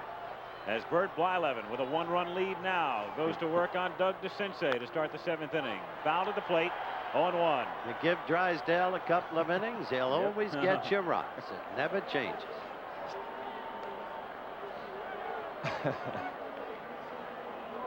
DeCinces has struck out single. This is the first time he has faced Blyleven. Jim Rooker pitched very well through 5, allowing just the 1 run. Blyleven on in the 6th and now working in the 7th. Fouled away in the count 0-2. Now there's going to be a tough play if that pitch is, or that ball is going to be fair. There's Palmer. He's loosening up, and I would say mainly for the start if they need him. They'll have an off day tomorrow, and then play, if necessary, will resume, and that will be from Memorial Stadium in Baltimore on Tuesday night. Game time, 8 o'clock Eastern. You've got to ride an elevator with these two teams. Their comeback capacity is just tremendous. So with 3 innings to go, it's a long way to go for the Bucks. Here's a big inning for Bert Blyleven. His team has put him on top by a run. If he can go out there and then just shut out Baltimore right here, you've got that adrenaline going for the Pirates to come back in the 7th inning. The 0-2 pitch. Got him swinging. Oh, boy. He has really pitched to Sensei beautifully, and yet the Sensei had a career batting average going into the series of .344 against him. There's a different type breaking pitch from Blyleven. He has that deep overhand, deep cutting curve, as the late Charlie Dressen would say, but right there flattens it out. Good pitch. Rich Dower popped out, hit into a double play. A strike. That's the way the Orioles got their only run. Runners at first and third. And the double play scoring the man from third as Blyleven just delivered a 91-mile-an-hour fastball to Dower. A National League strike. Right there.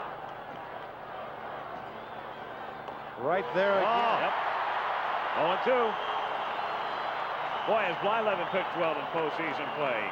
He has the look of a hot pitcher, Al. He was sparkling in the game that clinched the playoffs against Cincinnati and pitched well in Game 2. Easy play for Tim Foley. 2 down.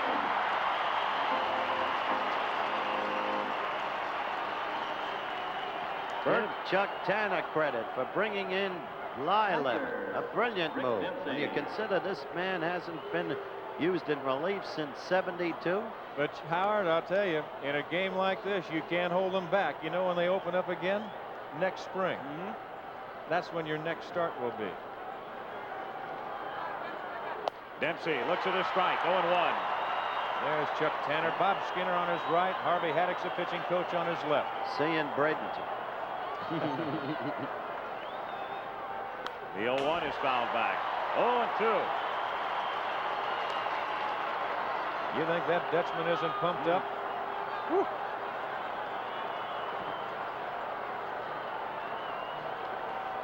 Born in Zeist, Holland.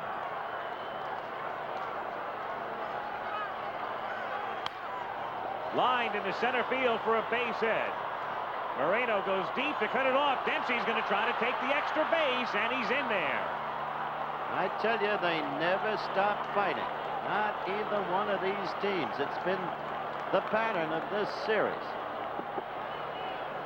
Well, Earl Weaver's going to go to the bullpen. He's got his man that was in that designated hitter spot all season long down in that on-deck circle, Lee May. Now, whether he is being called back or not, I don't know.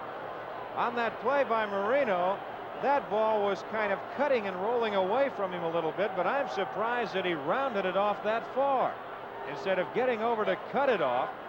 Now he just keeps going back on the ball.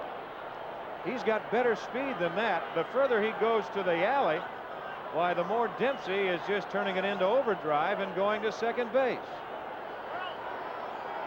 Well, Weaver's going to go to the bench, and as you look at Pat Kelly, May was out into the on-deck circle, and now Pat Kelly, the left-hand batter, instead of the right-hand hitting May, with a man at second coming up. And Chuck Tanner is on his way to the mound. Well, here's a case where you've got Kelly coming on, you've got first base open, and you've got the leadoff hitter Kiko Garcia, a right-hand hitter, in that on-deck circle. And here, Chuck Tanner, you infielders have to know one thing. Any ball hit by you one way or the other, to the left or to the right, you've got to dive, you've got to knock it down if you can. You can't let it go through.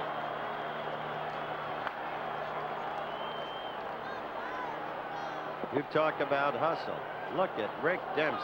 I'll tell you, Rick Dempsey has been on cloud 10 since the opening of the playoff series with the California Angels. He has been pumped up as much as you can pump a person up. Look at that. He almost slides right over the bag. Well, let's see what the career record against Blyleven, not good, but then DeCinces was great, and Blyleven has eaten up Doug in this series. Just eaten him up. A lot of those things in World Series, well, you just put them away. Blyleven throws back to second, and the ball gets away, but not far enough. As Bird spun the other way, which a lot of pitchers are starting to do. Now you've got Grant Jackson in the bullpen warming up. Get the left-hander ready. Game of chess goes on now in full force. Let's see what the orders were with regard to pitching to Kelly.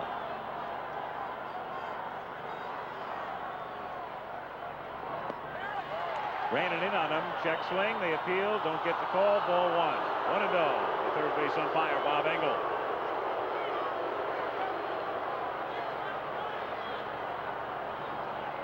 Pirates 2, Orioles 1. 2 out of the 7th inning. Dempsey with a double off Blyleven, the first hit yielded by Burt. 2-0. Well, I would be very surprised if they come back even with a fastball here. Kelly is a good triple hitter. He gets ahead of you, and you just think, well, I'll just throw a little fastball in there and try and get the count even again. Look out. And he didn't, but he missed. And they call it. This time they get the strike. 2-1. Kelly knows it. He was a cripple shooter in that final game at Anaheim. Oh, the yes, three-run he homer. He did, and he hit it a ton.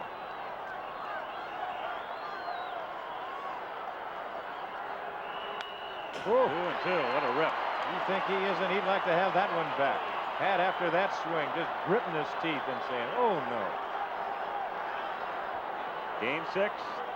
If the Pirates can keep it alive on Tuesday, we know it'll be Jim Palmer. Chuck Tanner, he'll worry about that later. He just wants to get there. Staff. Yeah. Planning dinner in Baltimore? Well, wouldn't be all that bad. 2 balls and 2 strikes. Dempsey at second, 2 down.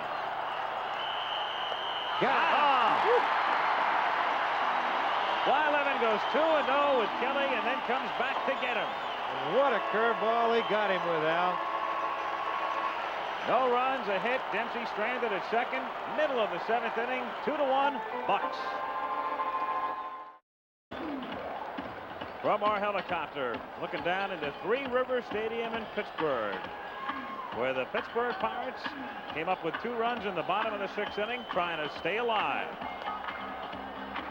First game in Baltimore, won by the Orioles, and the Buccos evened it up in game 2 as one of yesterday's stars, Tim Stoddard. Yesterday's hero. Yep. Find out about him today. Stoddard on in relief in the bottom of the 7th inning. The 6'7", former basketball star at North Carolina State. Played on an NCAA champion Wolfpack team. Facing Garner, Blyleven, and Marino in the bottom of the 7th inning. 1-0. This is Phil Garner. Well, she says, take it easy now, Phil. Don't be walking into any of those fastballs like that. That thing, Phil got to slap a little color back in his face. Ooh. He almost walked into a tailing fastball, and this big guy can turn it loose. 1 ball and 1 strike. In yesterday's game, in the 3 innings that Stoddard worked, he got in a good workout. He threw 44 pitches. That's not bad. Got his first hit in organized ball, drove in a run. That's unbelievable. You think that isn't a storybook? Incredible. You dream about that. 1-2. In the bullpen, the left-hander Tippy Martinez throwing back of Stoddard. I'm not going to worry about the amount of time Stoddard worked yesterday. Look at the size of it. Yeah. I had to laugh after yesterday's game at the ending. You know how Dempsey, he gets so fired up, he'll go out and jump up on a pitcher. He jumped up, he just kind of went out and grabbed Stoddard. he couldn't lift him up at all.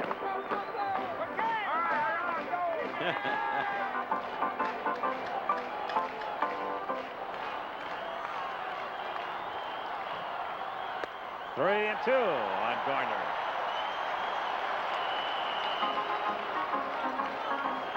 Flanagan gave up 2 runs, 6 hits in 6 innings of work. Walked only 1, and that came back to kill him. Struck out 6. Chopper. No play for Garcia.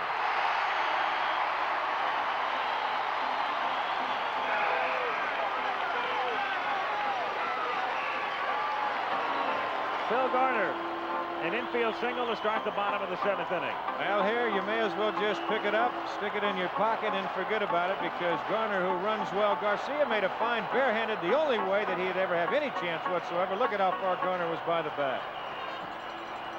So now Blyleven comes up, presumably to punt. DeCinces will play in shallow at third.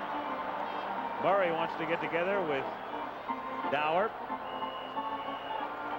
Well, everybody in the ballpark knows what Blyleven will be doing right here. The thing that you've got to think about on the artificial surface, when you go to bunt, you've got to make sure, you've got to really practice a lot. You've got to really deaden that ball. Just to get a bat on it and push it somewhere, that doesn't mean a thing, because it gets to a charging infielder or back to the pitcher in a hurry.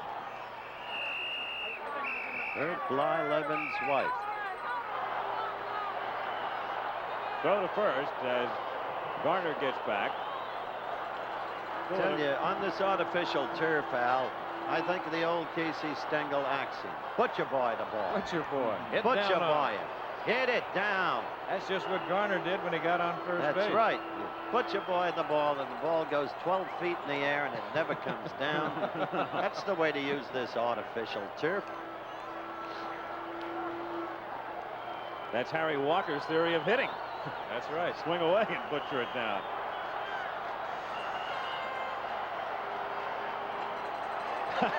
Garner goes crawling back in. You know, I mentioned yesterday about Stoddard throwing the 44 pitches in relief. Only 35 of those were strikes. Hey, cut that ball over there well. He does. That's something about this Baltimore staff. Boy, every one of them, they come right at you. They don't fool around. They don't nitty-pick. Garner a very sizable lead as Blyleven takes up hot ball 1. Interesting. Stoddard does have a good move, does a good job, which is interesting for a pitcher who is so big. You see a lot of fellas 6'6" and 6'7" who have a lot of problems. Well, there's Miller going out to the mound, and he's going to probably tell Stoddard, now look it. Don't let him bother you over there to where all of a sudden you end up losing this guy at the plate. They're going to bunt, let him bunt, and we'll go about from there. Repeats on the football scores. The stunning upset of the injury-riddled Steelers by Cincinnati 34-10. Philadelphia keeps its record with only 1 defeat. And, of course, the Giants crushing San Francisco. New Orleans destroying Tampa Bay. Washington over Cleveland 13-9. Tonight, the Rams against the Cowboys. Live from Dallas, Texas. 9 o'clock Eastern time. I'll make it Irving, Texas. Technically, Texas Stadium. Tony Dorsett and the gang against the Rams defense. Blyleven gets it down, but Stoddard's going to go to second, and they get to fours. Oh, ho, ho. Well, you've got to be impressed with Stoddard, a man of that size, fielding his position that well, down off the mound in a hurry. Throwing to Garcia, they erase the lead man, and with 1 out, Blyleven's at first. Well, the ball has to be bunted. You got to take it off. You see Blyleven getting his hands out there quite a ways, but here's Stoddard. He got off the mound very good. He wheeled, and right there, a perfect throw to Garcia. That's what he used to do to David Thompson. Wing the ball in. He had more assists that way. Here is Marino. Crowd really got on Omar after the 5th inning when he struck out with 2 men on. And the ever-present whistle of Mrs. Marino. You know something? We may vote in the booth for her for the MVP.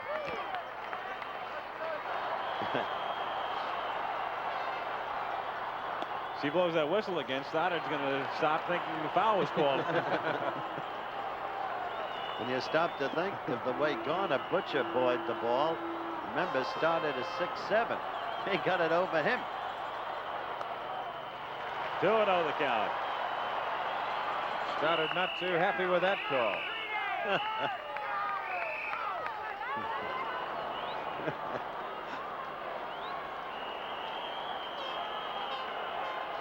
Marino waiting in the box. Stoddard taking his time. Bucks ahead 2-1 in the bottom of the 7th with 1 out. 2-1.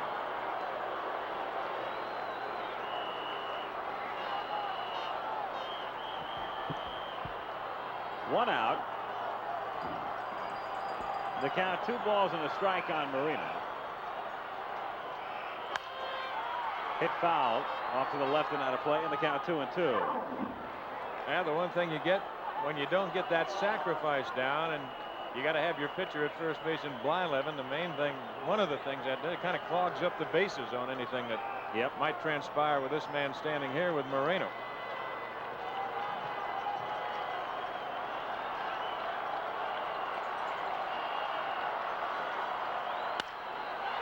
Soft looper, foul. Outside third, and a broken bat, so Omar will get a new piece of wood. In the bullpen for the Orioles now. Stan the man unusual. Bullpack.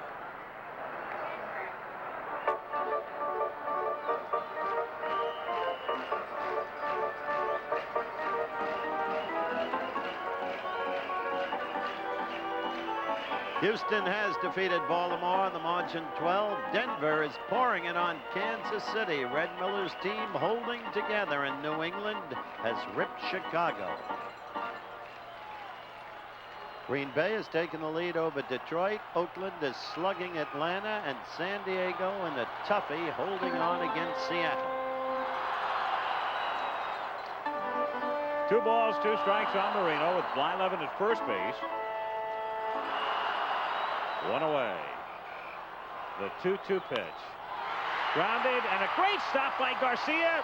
The force at second. What a play by Kiko. Exactly what Don Drysdale was talking about. In a situation like this, the World Series at stake, isolated now on Garcia. You dive, you throw the body, you don't let that ball go through. And that's what you see right here. Now, look at that. And as circumstances would have it, he could easily execute the force play. A great play by Garcia that has the ripple effect of getting that man, Marino, on first base. Look for the attempted steal. Well, Foley, he knows one thing. He's going to get some heat. They're not going to be moving around and fooling around with any off-speed pitches. There's too many of those for this big guy out there, and Marino at first base. And there's a case of clogging up the bases again, Al. If that sacrifice is down, you got runners at first and third. Instead, 2 out. Marino at first base, a strike. Remember, the Pirates have not stolen a base in this series. Marino at 77 during the regular season. Well, this is the time to go. Don't you agree, Don? I got to try and make something happen right here.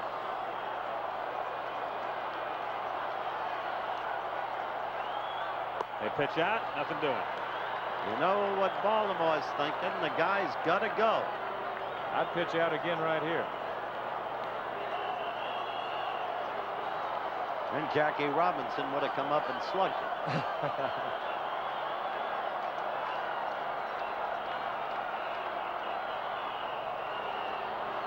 There's a thing, Stoddard. That's not a bad move. It's a good move. A man on first base that has good speed. Make him stop. Make him stop. Don't let him get that walking lead and go on you. Don't let him stay on his toes. Try and make him hold on his toes if he wants to. Pretty soon he's got to get a little tired and go back on his heel. That's when you pitch.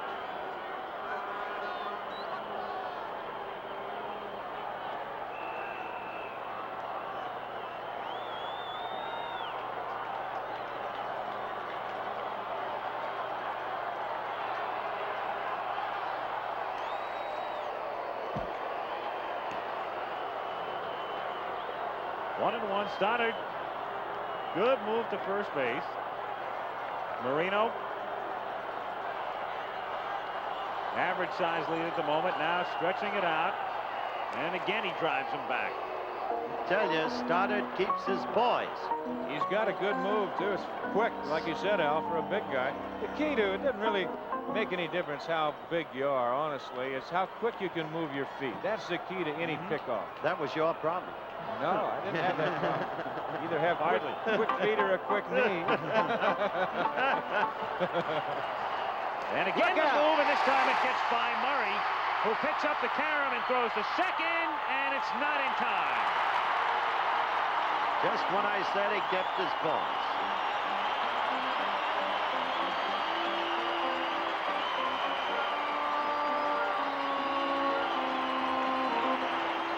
Well, here's a tough play for Eddie Murray. That throw down into the runner. And, boy, that is Death Valley. And actually, it hits Marino. Murray almost came up with a super play because he got on that ball in a hurry. A good, strong throw to Garcia. And Marino had to hustle to get down there safely. The error to Stoddard, the first Oriole error of the day, and the 1-1 pitch to Foley is lined into right center field for a base hit, and Moore's it'll roll all the way to the fence. Marino scores, that makes it 3-1. Foley is on his way to third. Dower will just eat it in the outfield, and it's 3-1 Bucks. Now the folks are seeing their Bucks the way they've played all year. Foley again, the contact hitter. The guy who virtually never strikes out. The guy who uses the infield to get hits, and then he'll hit you with one like that. Perfectly placed. And look at those fans. And here comes Earl Weaver. He's going to go to the left-hander right now. The outfield playing extremely shallow, and Foley couldn't have just taken a 2-iron and hit it out there any better than that. That ball is just over the glove of Dower. Now it's slicing away from Bunbury, and by the time they roll it through and pick it up off the wall, Moreno scores easily, and Foley on at third with a triple. Quite a World Series, ladies and gentlemen. So Quite a World Series. Two evenly matched teams. As I said, clatching and strong. We'll be back. Tippy Martinez on in relief, his second appearance in the series. He worked in Game 2 Thursday night, worked an inning plus, gave up no runs and one hit, and he's brought in here to face the left-hand batting Parker to try to end the inning with 2 down. Well, they may be doing that as they lead 3-1. Chuck Tanner with his team having his backs to the wall coming in. Him, Foley, his wife, and baby. As Foley has just delivered a triple, just driving a run in the 7th. What a marvelous picture. It's as if the child understands what the daddy just did. Oh, let's go back to Baltimore. Well, they were still playing the old Camptown Races theme on radio this morning. The fans held together, and so apparently has the team. But between these two teams, this game far from over. The Cobra. Next to it, Foley's followers. Bill Mazeroski throwing out the first ball, reviving the memories of the home run he hit against Ralph Terry, the high fastball in the bottom of the 9th of the final game. Parker swings and misses 0-1. And they have visions of that all over again here in Pittsburgh. Singing "The Bucks are going all the way" to the tune of Camptown Races. Parker, you see the sign in the upper deck, hit it here. He can, gets his pitch. But to hit a home run against this kid, it would be the first one since Aurelio Rodriguez hit one off him in May of '78. Since then, Martinez has not given up a home run, an incredible statistic. Big run out there at third for the Pirates. 1-1 pitch to Parker. He'll get the run in with a drive into the gap in left center field. Foley scores to make it 4-1. And Parker will stop at second with a double.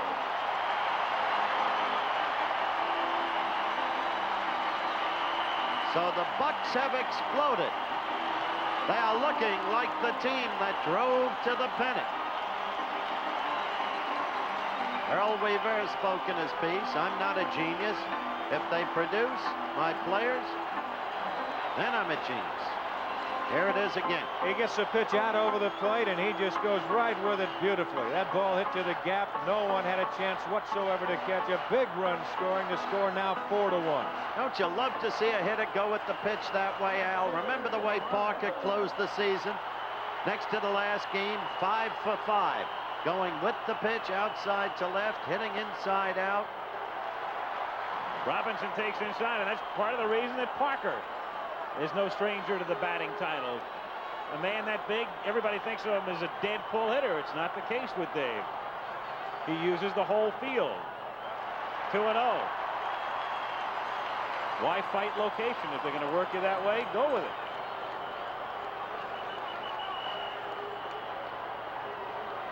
Sly Fox He hasn't given up yet. One hopper to the sensei on a broken bat bouncer. And that'll do it in the 7th. But the Pirates come up with 2 more runs, 3 hits, and they'll go to the 8th. It's 4-1 Pittsburgh. Back after this word from our local stations. Kind of pretty, isn't it? Oh, what a sight. The sun going down. Three River Stadium. Make all the Pittsburgh jokes you want. I'll tell you, the shots we've had from overhead have been beautiful today. No Pittsburgh jokes from this quarter. No Baltimore jokes either. My feelings are known. We've had some great shots from that hill. I'll tell you, in this whole series, we've had some great shots from the guys. For the Orioles is shortstop Chico Garcia. Well, it's altogether possible that the Twin D will be having dinner tonight at Danny's, at Pimlico Hotel, or any restaurant close to where we stay in Baltimore. But, Al, unfortunately, I want to tell you right here and now, we've enjoyed having you so much, man. You're just a professional. I appreciate that, and I know I'll be getting a suntan out in California tomorrow thinking about you with your thermals. And leading up to the fact that there's game number 6, as we look at a call ball to start the inning from Bly Levin to Kiko Garcia. I'm referring to the fact that Keith Jackson will be back from football and with us Tuesday night. 1-1 the count on Garcia. 92-mile-an-hour fastball from Bly Levin. And here's another big inning for Bly Levin. His team has just scored. You go back out again with a thought in mind. Shut the opposition out. Shut them down in a hurry. 2-1 the count. Jackson and Colby working in the Bucks bullpen. The thing to remember about Bly Levin is nobody, but nobody, has a better curve in baseball than that man. 2-2 on Garcia. It's always just amazed me of the good pitchers that I've seen that had the good hard curve, how they ever had it, how they ever got it that big and that sharp. The Ryans, the Koufaxes, well, when you don't have that, you turn to the spitter, Don. You know that. Oh no. 3-2 the count.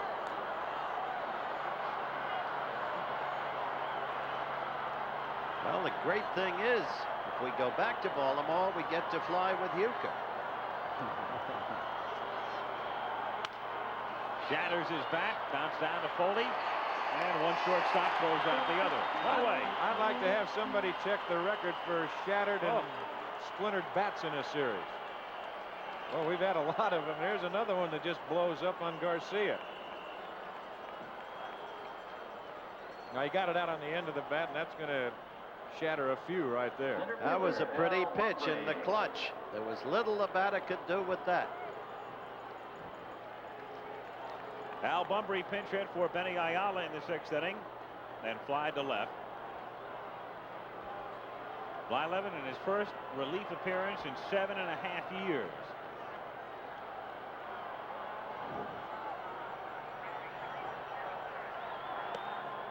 This is the man who tortures Al Bunbury. Al 3 for 35 against him on a career basis. I said the other night when I talked to Al about it, I was about to interview Bly Levin. He said, talk to him about it. If you find anything out, let me know. I need help. Well, here's a guy here. You don't want to put him on. You're up by 3, but all of a sudden you put him on and you're just asking for trouble. The 2-0 pitch, a strike, and the count 2-1.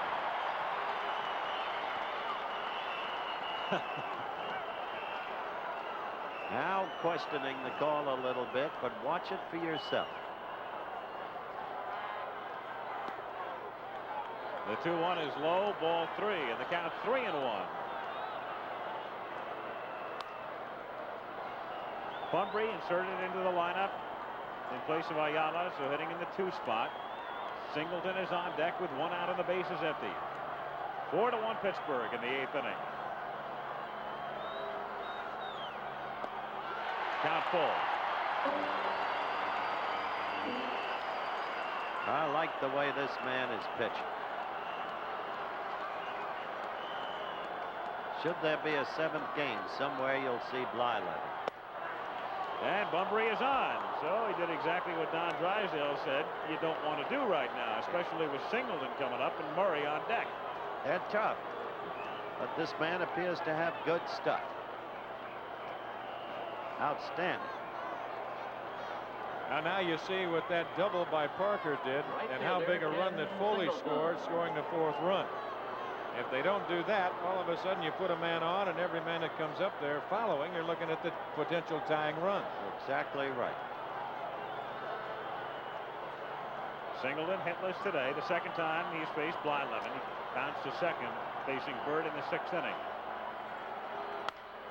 Ground ball off Blyleven's glove, backhanded by Garner to Foley, 1 to first. Oh, what a double play! Now you see the Pirates, as I said, who drove to the pennant.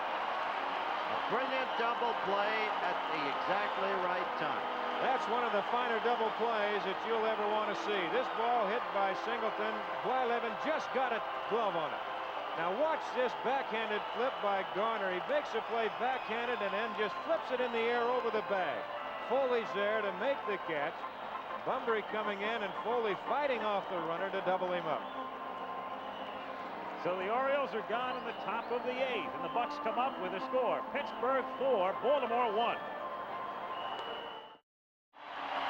Well, they talk about the game of baseball being a game of inches. And this is exactly what Blyleven just tipped the ball. I don't know whether that Garner could have got that ball if he does not tip it. And look at that flip back to Foley. And they double up Singleton easily. And boy, that's a key double play. Otherwise, you've got the tying run at the plate in Eddie Murray. Well, it all comes into focus. This is a great World Series. It has been from the beginning. Willie Stargell and Mrs. Willie Stargell. And here is the great man, the presence, the leader. You know what they're doing in this town through Willie Stargell and his efforts? They're building a great new Willie Stargell Foundation. Hit into right field, and Stargell has his first hit of the day. So that his efforts to improve community life in the whole of the Pittsburgh area will no longer be limited merely to the magnificent work he's done with sickle cell anemia.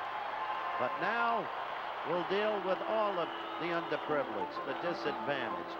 And here comes this man, Bill Matlock, as Weaver comes to the mound. He's already pointed. He's made his decision as he crossed the line.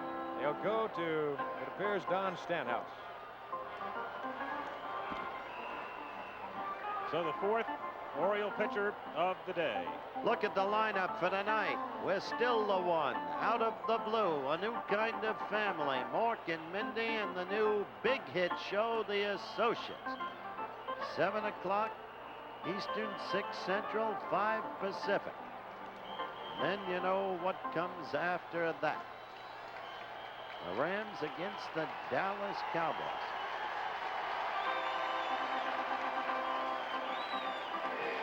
Incidentally, Garner has tied a record, hasn't he, Don? 8 double plays, most double plays by a second baseman he's participated in the World Series. Yep, there it is. By a second baseman.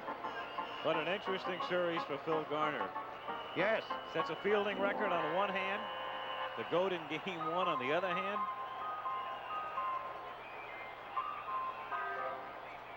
He's been hitting. Let me tell you something. I have stated that Willie Stargell on 6 occasions in this series has failed to hit with runners in scoring position. Now he's singled with nobody on. I talked candidly with Willie about it. You know what troubles me about you, Willie?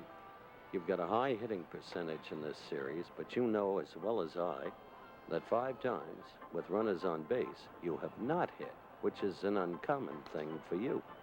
I know, and I think probably the biggest play yesterday was with man on first and second and no outs, and Steve Stone was pitching. I was doing some guessing because Stone in the past, when he was pitching with the Cubs, he would start me out with a high fastball in, and then he would start throwing me breaking balls. And there I am with my big dumb self looking for a breaking ball. And he threw another high necker in, and that's when he shot at my bat. But I think the most important thing is what you're doing in those key situations. And I've told people many times, my thrill is to go up when those situations call for it and make that all-out effort. If I do, I'm very satisfied. If I don't, it's not because I'm not trying. And believe me, no one tries to do the things that needs to be done more so than I, because I enjoy and I compete with myself more than I do anything. So baseball is very simple. Either you do or you don't. And I didn't the 5 times that you're referring to. What a marvelous man. You talk about candor. You talk about maturity. The man is a presence in this city. Wilbur Darnell Stargell, the captain of the Bucks, as you look at Bill Madlock, who is 3 for 3 today. Drove in the go-ahead run in the 6th inning. The Pirates lead it 4-1.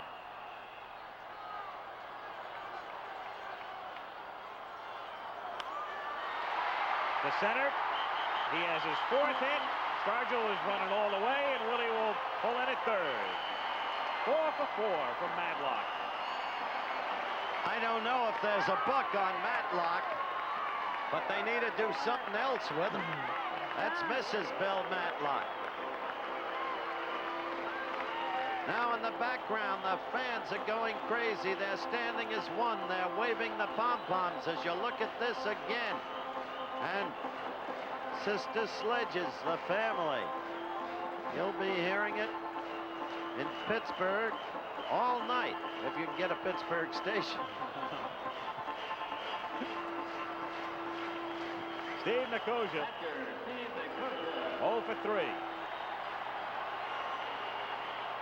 Runners at 1st and 3rd. The Orioles have the infield in. They can't afford to give up a run and go for the double play, not when you're down by 3.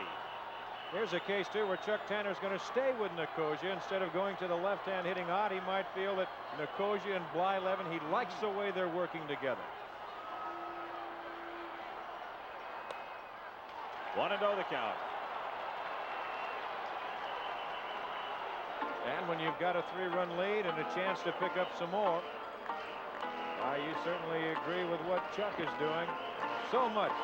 What an ebb and flow in this series.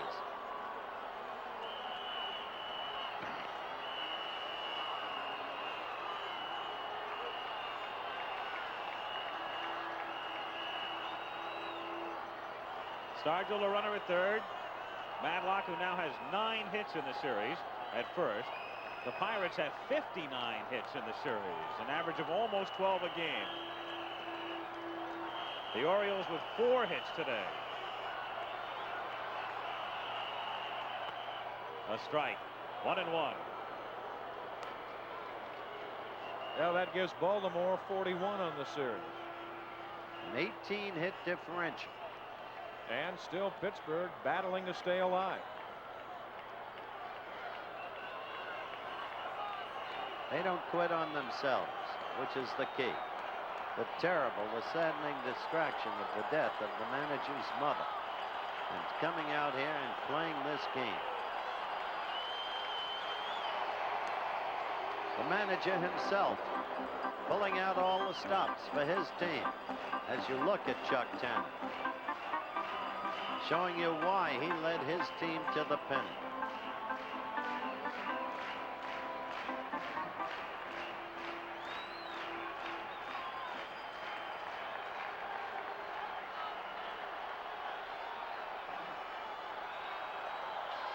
The 1-1 is outside, ball 2. Well, coming up on 7 o'clock, and obviously you'll not be able to see out of the blue if the game ends before 7:30. You will get to see it then.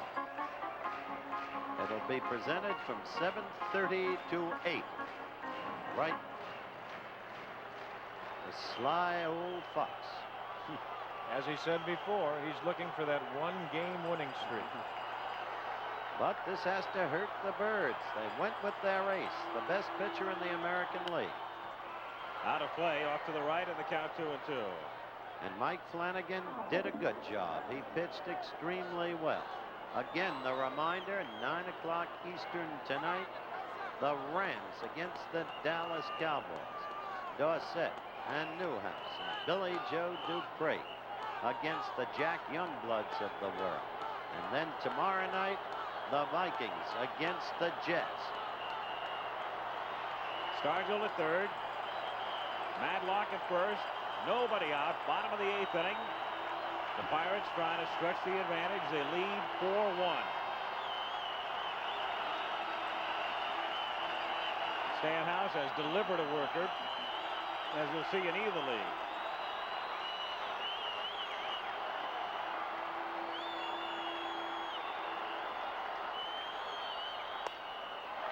Three and two.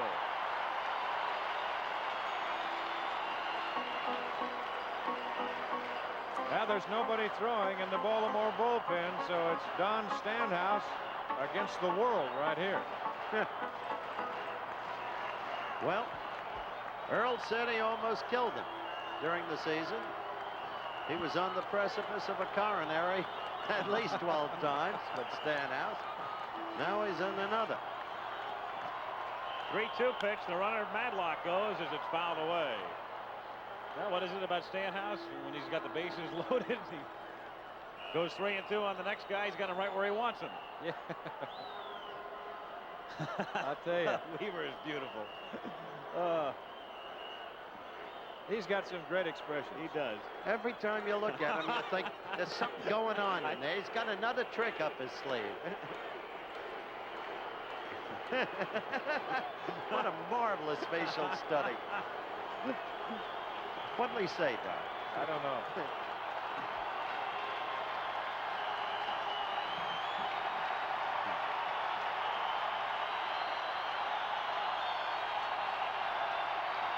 The 3-2 pitch. Madlock goes again, and it's popped up in foul ground and playable, and there was some confusion initially, but Dempsey is able to make the catch. Murray came down the line and then retreated back to first, but Dempsey able to make it look relatively easy. One gone. Now at least they got the double play potential. Well, you've got a guy here with a bat. It wouldn't surprise me. He had Stargell going with Madlock at the plate, and it wouldn't surprise me right here to see him start the runner at first base with Garner. Garner, a good contact man. He can move it around.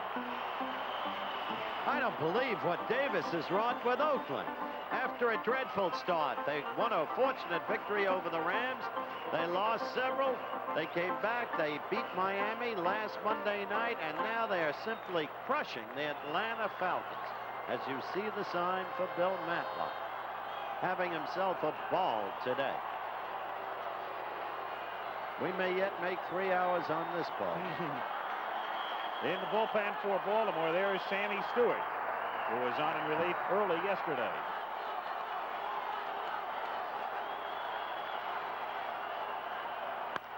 Garner hits it foul outside third, 0-1.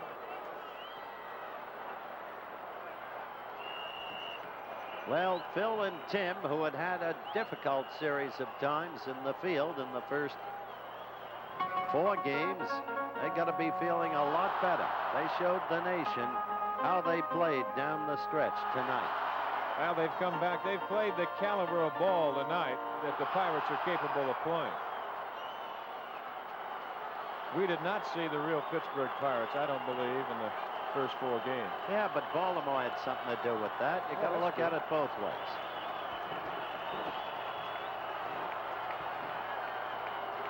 The weather had a lot to do with it, too. Same for both teams. Right. Soft liner by Garcia. That will score Stargell. Madlock will stop at second. The Bucks have another and lead it 5-1. So Garner is 9 for 18 in this series. We keep going back to the way the little guys often become the heroes in the series. And that ball just over the glove of the leaping Garcia. And that's another big run for the Pirates. They now lead by 4. They're 5-1. Garner, 9 hits in the series. Madlock has 9 hits. Parker has 9 hits. Stargell has 8.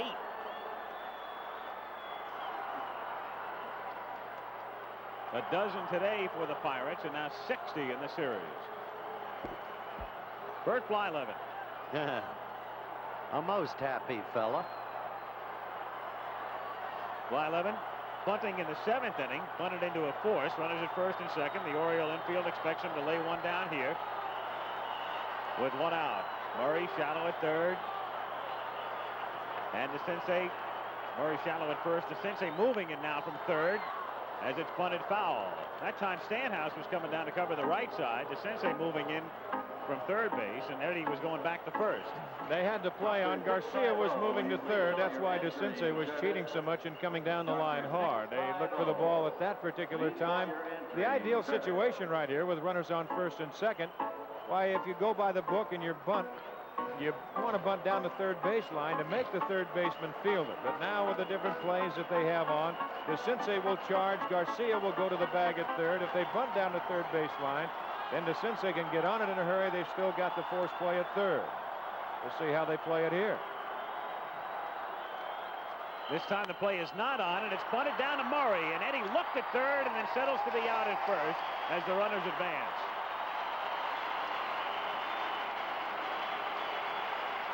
So Bert Blyleven, successful in his sacrifice. The Pirates now have men at second and third. 2 down, and Omar Marino. You see manager Chuck Tanner and the kitten, Harvey Haddix, Pat Blyleven. He has become the Bucks' most compelling pitching figure, and he's doing more than that when he bunts like that, sacrifices. Boy, that's such a great help. A pitcher that can help himself out when someone puts a piece of wood in his hand. Not only sacrificing if he can make contact. Marino getting walked here, so they'll pitch to Foley and play the percentages righty against righty. Based on this series, I'd rather pitch to Marino. I don't understand this. Omar has struggled. Probably a relief for Mrs. Marino to see her husband walk with men on. So they're loaded up for Foley, who drove in a run with a triple in the 7th inning. This great little contact hitter who hit .288 for the season, who hasn't struck out in now so many times at bat, it's almost uncountable, and has a way of getting key hits, knocking in runs, advancing runners. I've called them the subtle skills of the game, and he's an expert at them. Now Stanhouse will admit freely that he really doesn't like to throw a lot of strikes. He likes to try and nibble. Well, he's got a guy up there right now that he better throw some strikes or he's going to be down another run. 5-1 Pittsburgh, 2 down, bases loaded.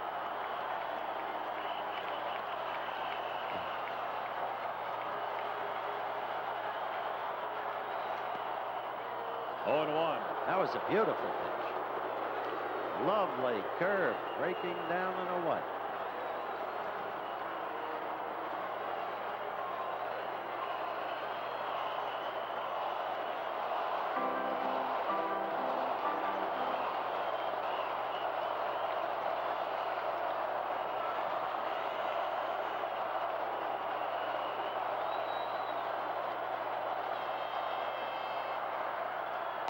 Way outside. 1 ball and 1 strike on Foley.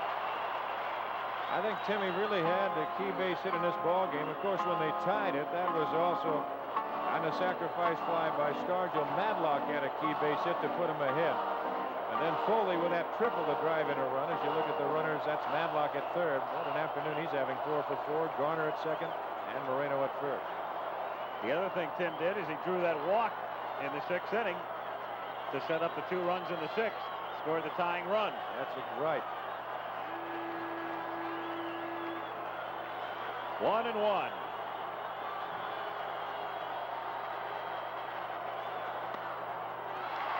2-1 the count on Foley. And, you know, talking about that walk, as we said before, that was the first 3-ball count that Flanagan had on anybody. He had been breezing through 5. He'd allowed only 3, make that 4 hits, and that was the only walk, and eventually came on to score. Foley, chanting to the music. Stanhouse says he likes to pitch with men on base. He should. It's been his life. That's his job. Fouled away. Well, if he goes according to form here, he'll throw a ball to make it 3-2. So Weaver can puff on about 6 more. There's Timmy's pride again.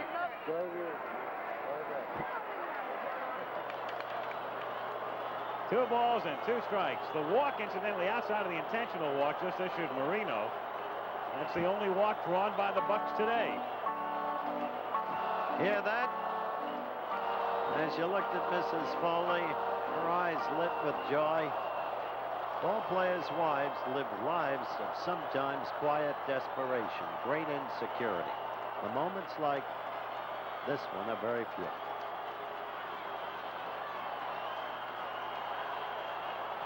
The 2-2 pitch. Foley hits a bouncer toward the middle. Garcia has it. Chip away from him. 1 run scores, and here comes Garner. He scores, and it's 7-1.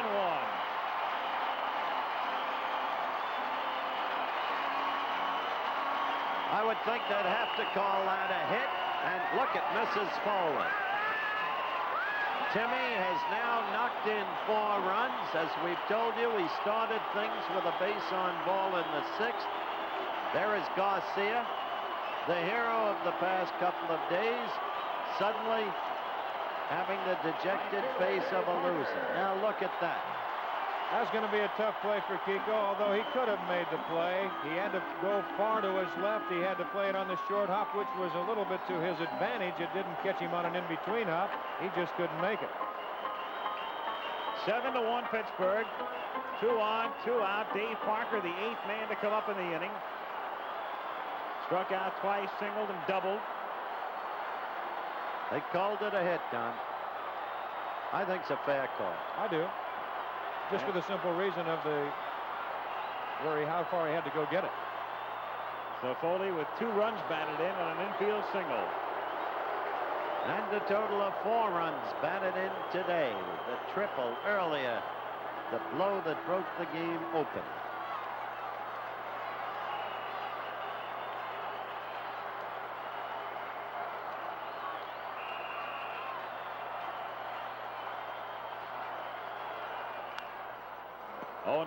A change in pattern in what I call the ebb and flow of this series. Today, the Bucks not squandering the opportunities. And that graphic shows you what's next. Tuesday, 8 o'clock Eastern. And if a 7th game is necessary, Wednesday, 8 o'clock Eastern, both from Baltimore Memorial Stadium.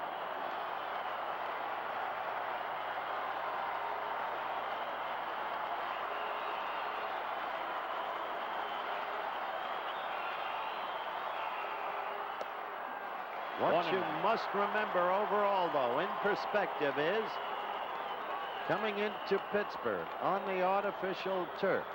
The attitude of the Birds was, if we win 1, we'll win it by winning 2 at home. They have won 2, and you mustn't forget it. And they still have Palmer in Game 6, and if necessary, McGregor in Game 7. So you have to say the pitching edge stays with the Birds. Pickoff play is on, and he gets back in time, and it handcuffed Garcia.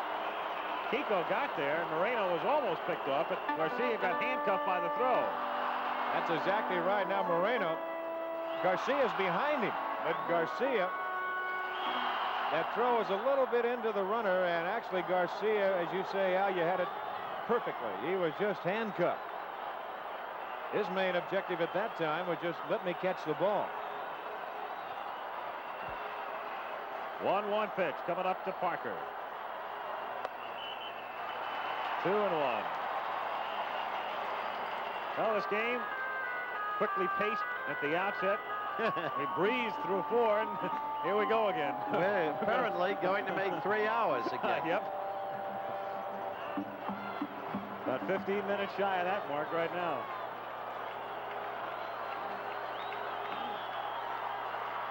They throw to first on a set play, and it's a wild throw that winds up in the seats. So Garcia is moving back of second base.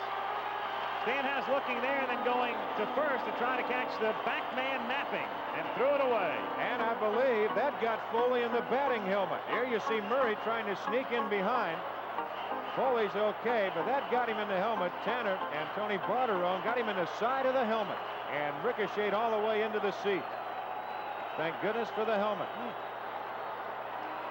Marino moving over to third. Foley scratching his head. You can't blame him. You gotta did more net to get Foley out of there, I'll guarantee you. Can't you see these guys all fired up now, the Bucks? The error charge to Stanhouse. Another walk, Parker. Robinson on deck. And we'll see if Tanner might want to counter with Milner. Throw to third. Dempsey trying to get Marino asleep. The intentional walk. The bases are loaded. And Robinson will bat for himself. And I think right here the reason behind that, they're gonna stay with the leather. They're gonna stay with the leather. As you look at Moreno again, they tried to whip it down there in a hurry, but Omar said, no, come on now. So the Pirates have hit around in the inning. Robinson, the ninth man to come up. 1 for 3, plus a sacrifice. Crowd chanting P-I-R-A-T-E-S. Wild Bill has a clone in Pittsburgh. 1-0. Wild Bill Hagee, you'll be seeing him again.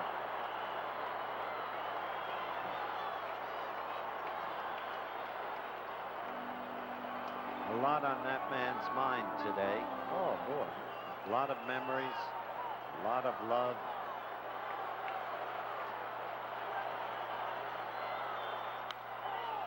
Popped up, and this will end the inning as the Sensei gets underneath it and makes the catch. But in the inning, 3 more runs for the Pirates on 4 more hits. They have 13 in the game. And the Orioles coming up to face Bert Blyleven in the top of the 9th inning in game number 5. The Pittsburgh Pirates leading the Baltimore Orioles 7-1. There is the Parrot, and there they are as Chet Forty's cameras pan over the people, standing as one. Sister Sledge in the background. We are family, and the sign corroborates it. A people in unison. This is what I meant when I said in an earlier game what a successful sports franchise can do for a people. It's no different in Baltimore. They brought pride to cities that, like all cities, have been troubled. But now there is elation, and their Bucks are still alive. Very much so. 7-1 Pittsburgh. Bert Blyleven going to work in the 9th inning on Murray, Renicky, and DeCinces. The Orioles scored first in the 5th inning, but the Pirates with 2 in the 6th, 2 more in the 7th, 3 in the 8th, 7-1 Pittsburgh.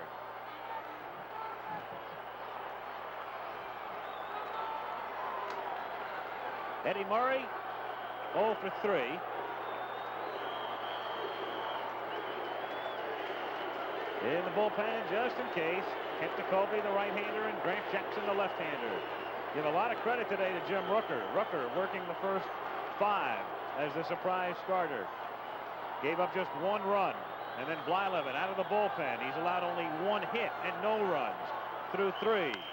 Murray hits a fly ball to left center field. Omar Moreno is waving Robinson away. 1 out. And he was right to wave Robinson away. In a situation like that, the center fielder captains the outfield, a point Don Drysdale has often made. Well, that's true, Howard. The center fielder, let him, he's the captain out there. He's going to take anything that he can get, and that is to his right or to his left. And when you've got a guy like Moreno out there that can go get him the way he can, why, it makes it a lot easier job on Parker and Robinson. Gary Renicky, 1 for 3.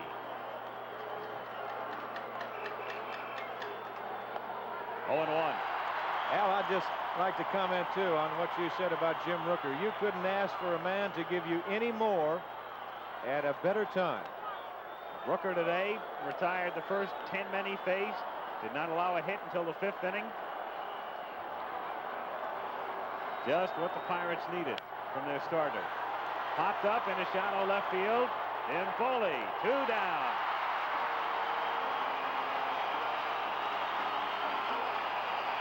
So we are on the verge of going back to the city by the bay.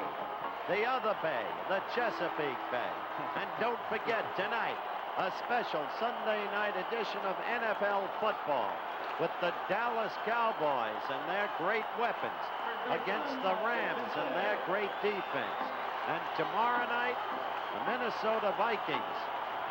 Holy Foley is what the sign says. Tomorrow night, the Vikes being held together by the wizardry of Bud Grant against the Jets. On average, going into today's games, the best running team in the NFL. Doug DeCense hits it deep but foul down the left field line and out of play. He got all of that, just hooked it. That had plenty of home run depth. Oh, look at that. What a shot. Billy Sullivan, our cameraman up there, taking these shots all day long from our helicopter. Boy, that's beautiful, isn't it? 0-2. So they're 1 strike away from celebrating in Pittsburgh. I think, and rightfully so. You know, the fans they've seen 2 losses over here. They've had a great year. They go out with a win. And Earl Weaver sitting there says, well, when do we get you in Baltimore, pal? I'll tell you this. Yes, you're right about Jim Rooker, but this man, Bert Blyleven, has become the compelling pitcher for the Pittsburgh Pirates. His excellent effort in the 2nd game, and now this, his first relief effort since 1972. This is the man they used to say couldn't win the big one. Well, I think you can erase that right now. He could not have pitched any better than he did in Game 3 of the playoffs against Cincinnati. And a relief roll today, magnificent. The 1-2 pitch, fouled away. That is such a phony statement. I've never understood how anyone could make a statement like that. How you cannot win the big one. First of all, Blyleven's never been on a winner until this year. That's right. Here's where all the big stuff is in the playoffs in the World Series. Or the other fallacy, stay close and you'll beat him. The 1-2 to the Sensei is hit into left field, and Robinson coming on has to short hop it. So the Orioles stay alive barely on a single to left by the Sensei, and John Lowenstein will come up to pinch hit for Dower.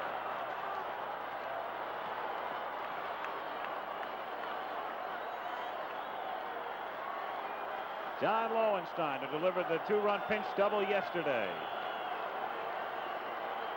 The Orioles, number 38, John Lowenstein, will bat for Rich Dower. Let me tell you something about that man, Blyleven. Again, to show you the nature and character of the people on these 2 teams. For the 2nd year in a row, Bert and his wife, Patty, gave the Pirates a $1,000 check each month of the baseball season to buy tickets. Lowenstein hits it into right field, and Parker is able to keep it from going to the wall and get it back in. That Lowenstein has suddenly come hot. And his Buy running mate, tickets for others to attend a Bucks game. Really a remarkable thing. he's trying to close him out here as Terry Crowley, who delivered the other 2-run double yesterday, comes up to pinch hit for Dempsey. The Orioles, number 10, Terry Crowley. And if Crowley can keep it alive, we'll see yet another pinch hitter with Stanhouse due up next, and Lee May has come out of the dugout. When's the last time you saw a 7-run rally with 2 out in the 9th inning to overcome a 6-7-1 lead? Well, it would certainly foul up my dinner plans. A strike, 0-1. This will not, no gift could leave in Chuck Tanner's bereavement today, but Bouncing ball is fouled.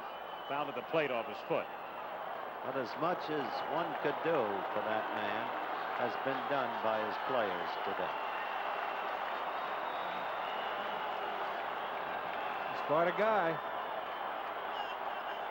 Probably the toughest thing he's ever had to do in his life today. Absolutely. Oh, of course.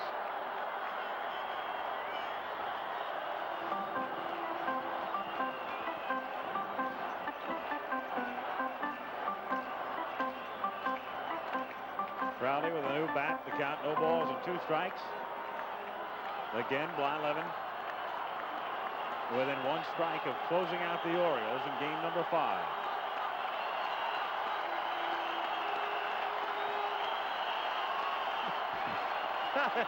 I love him. Sensational. 0-2 pitch is hit in the air to left field. This should do it. Robinson says, I'll take care of it. And they go back to Baltimore.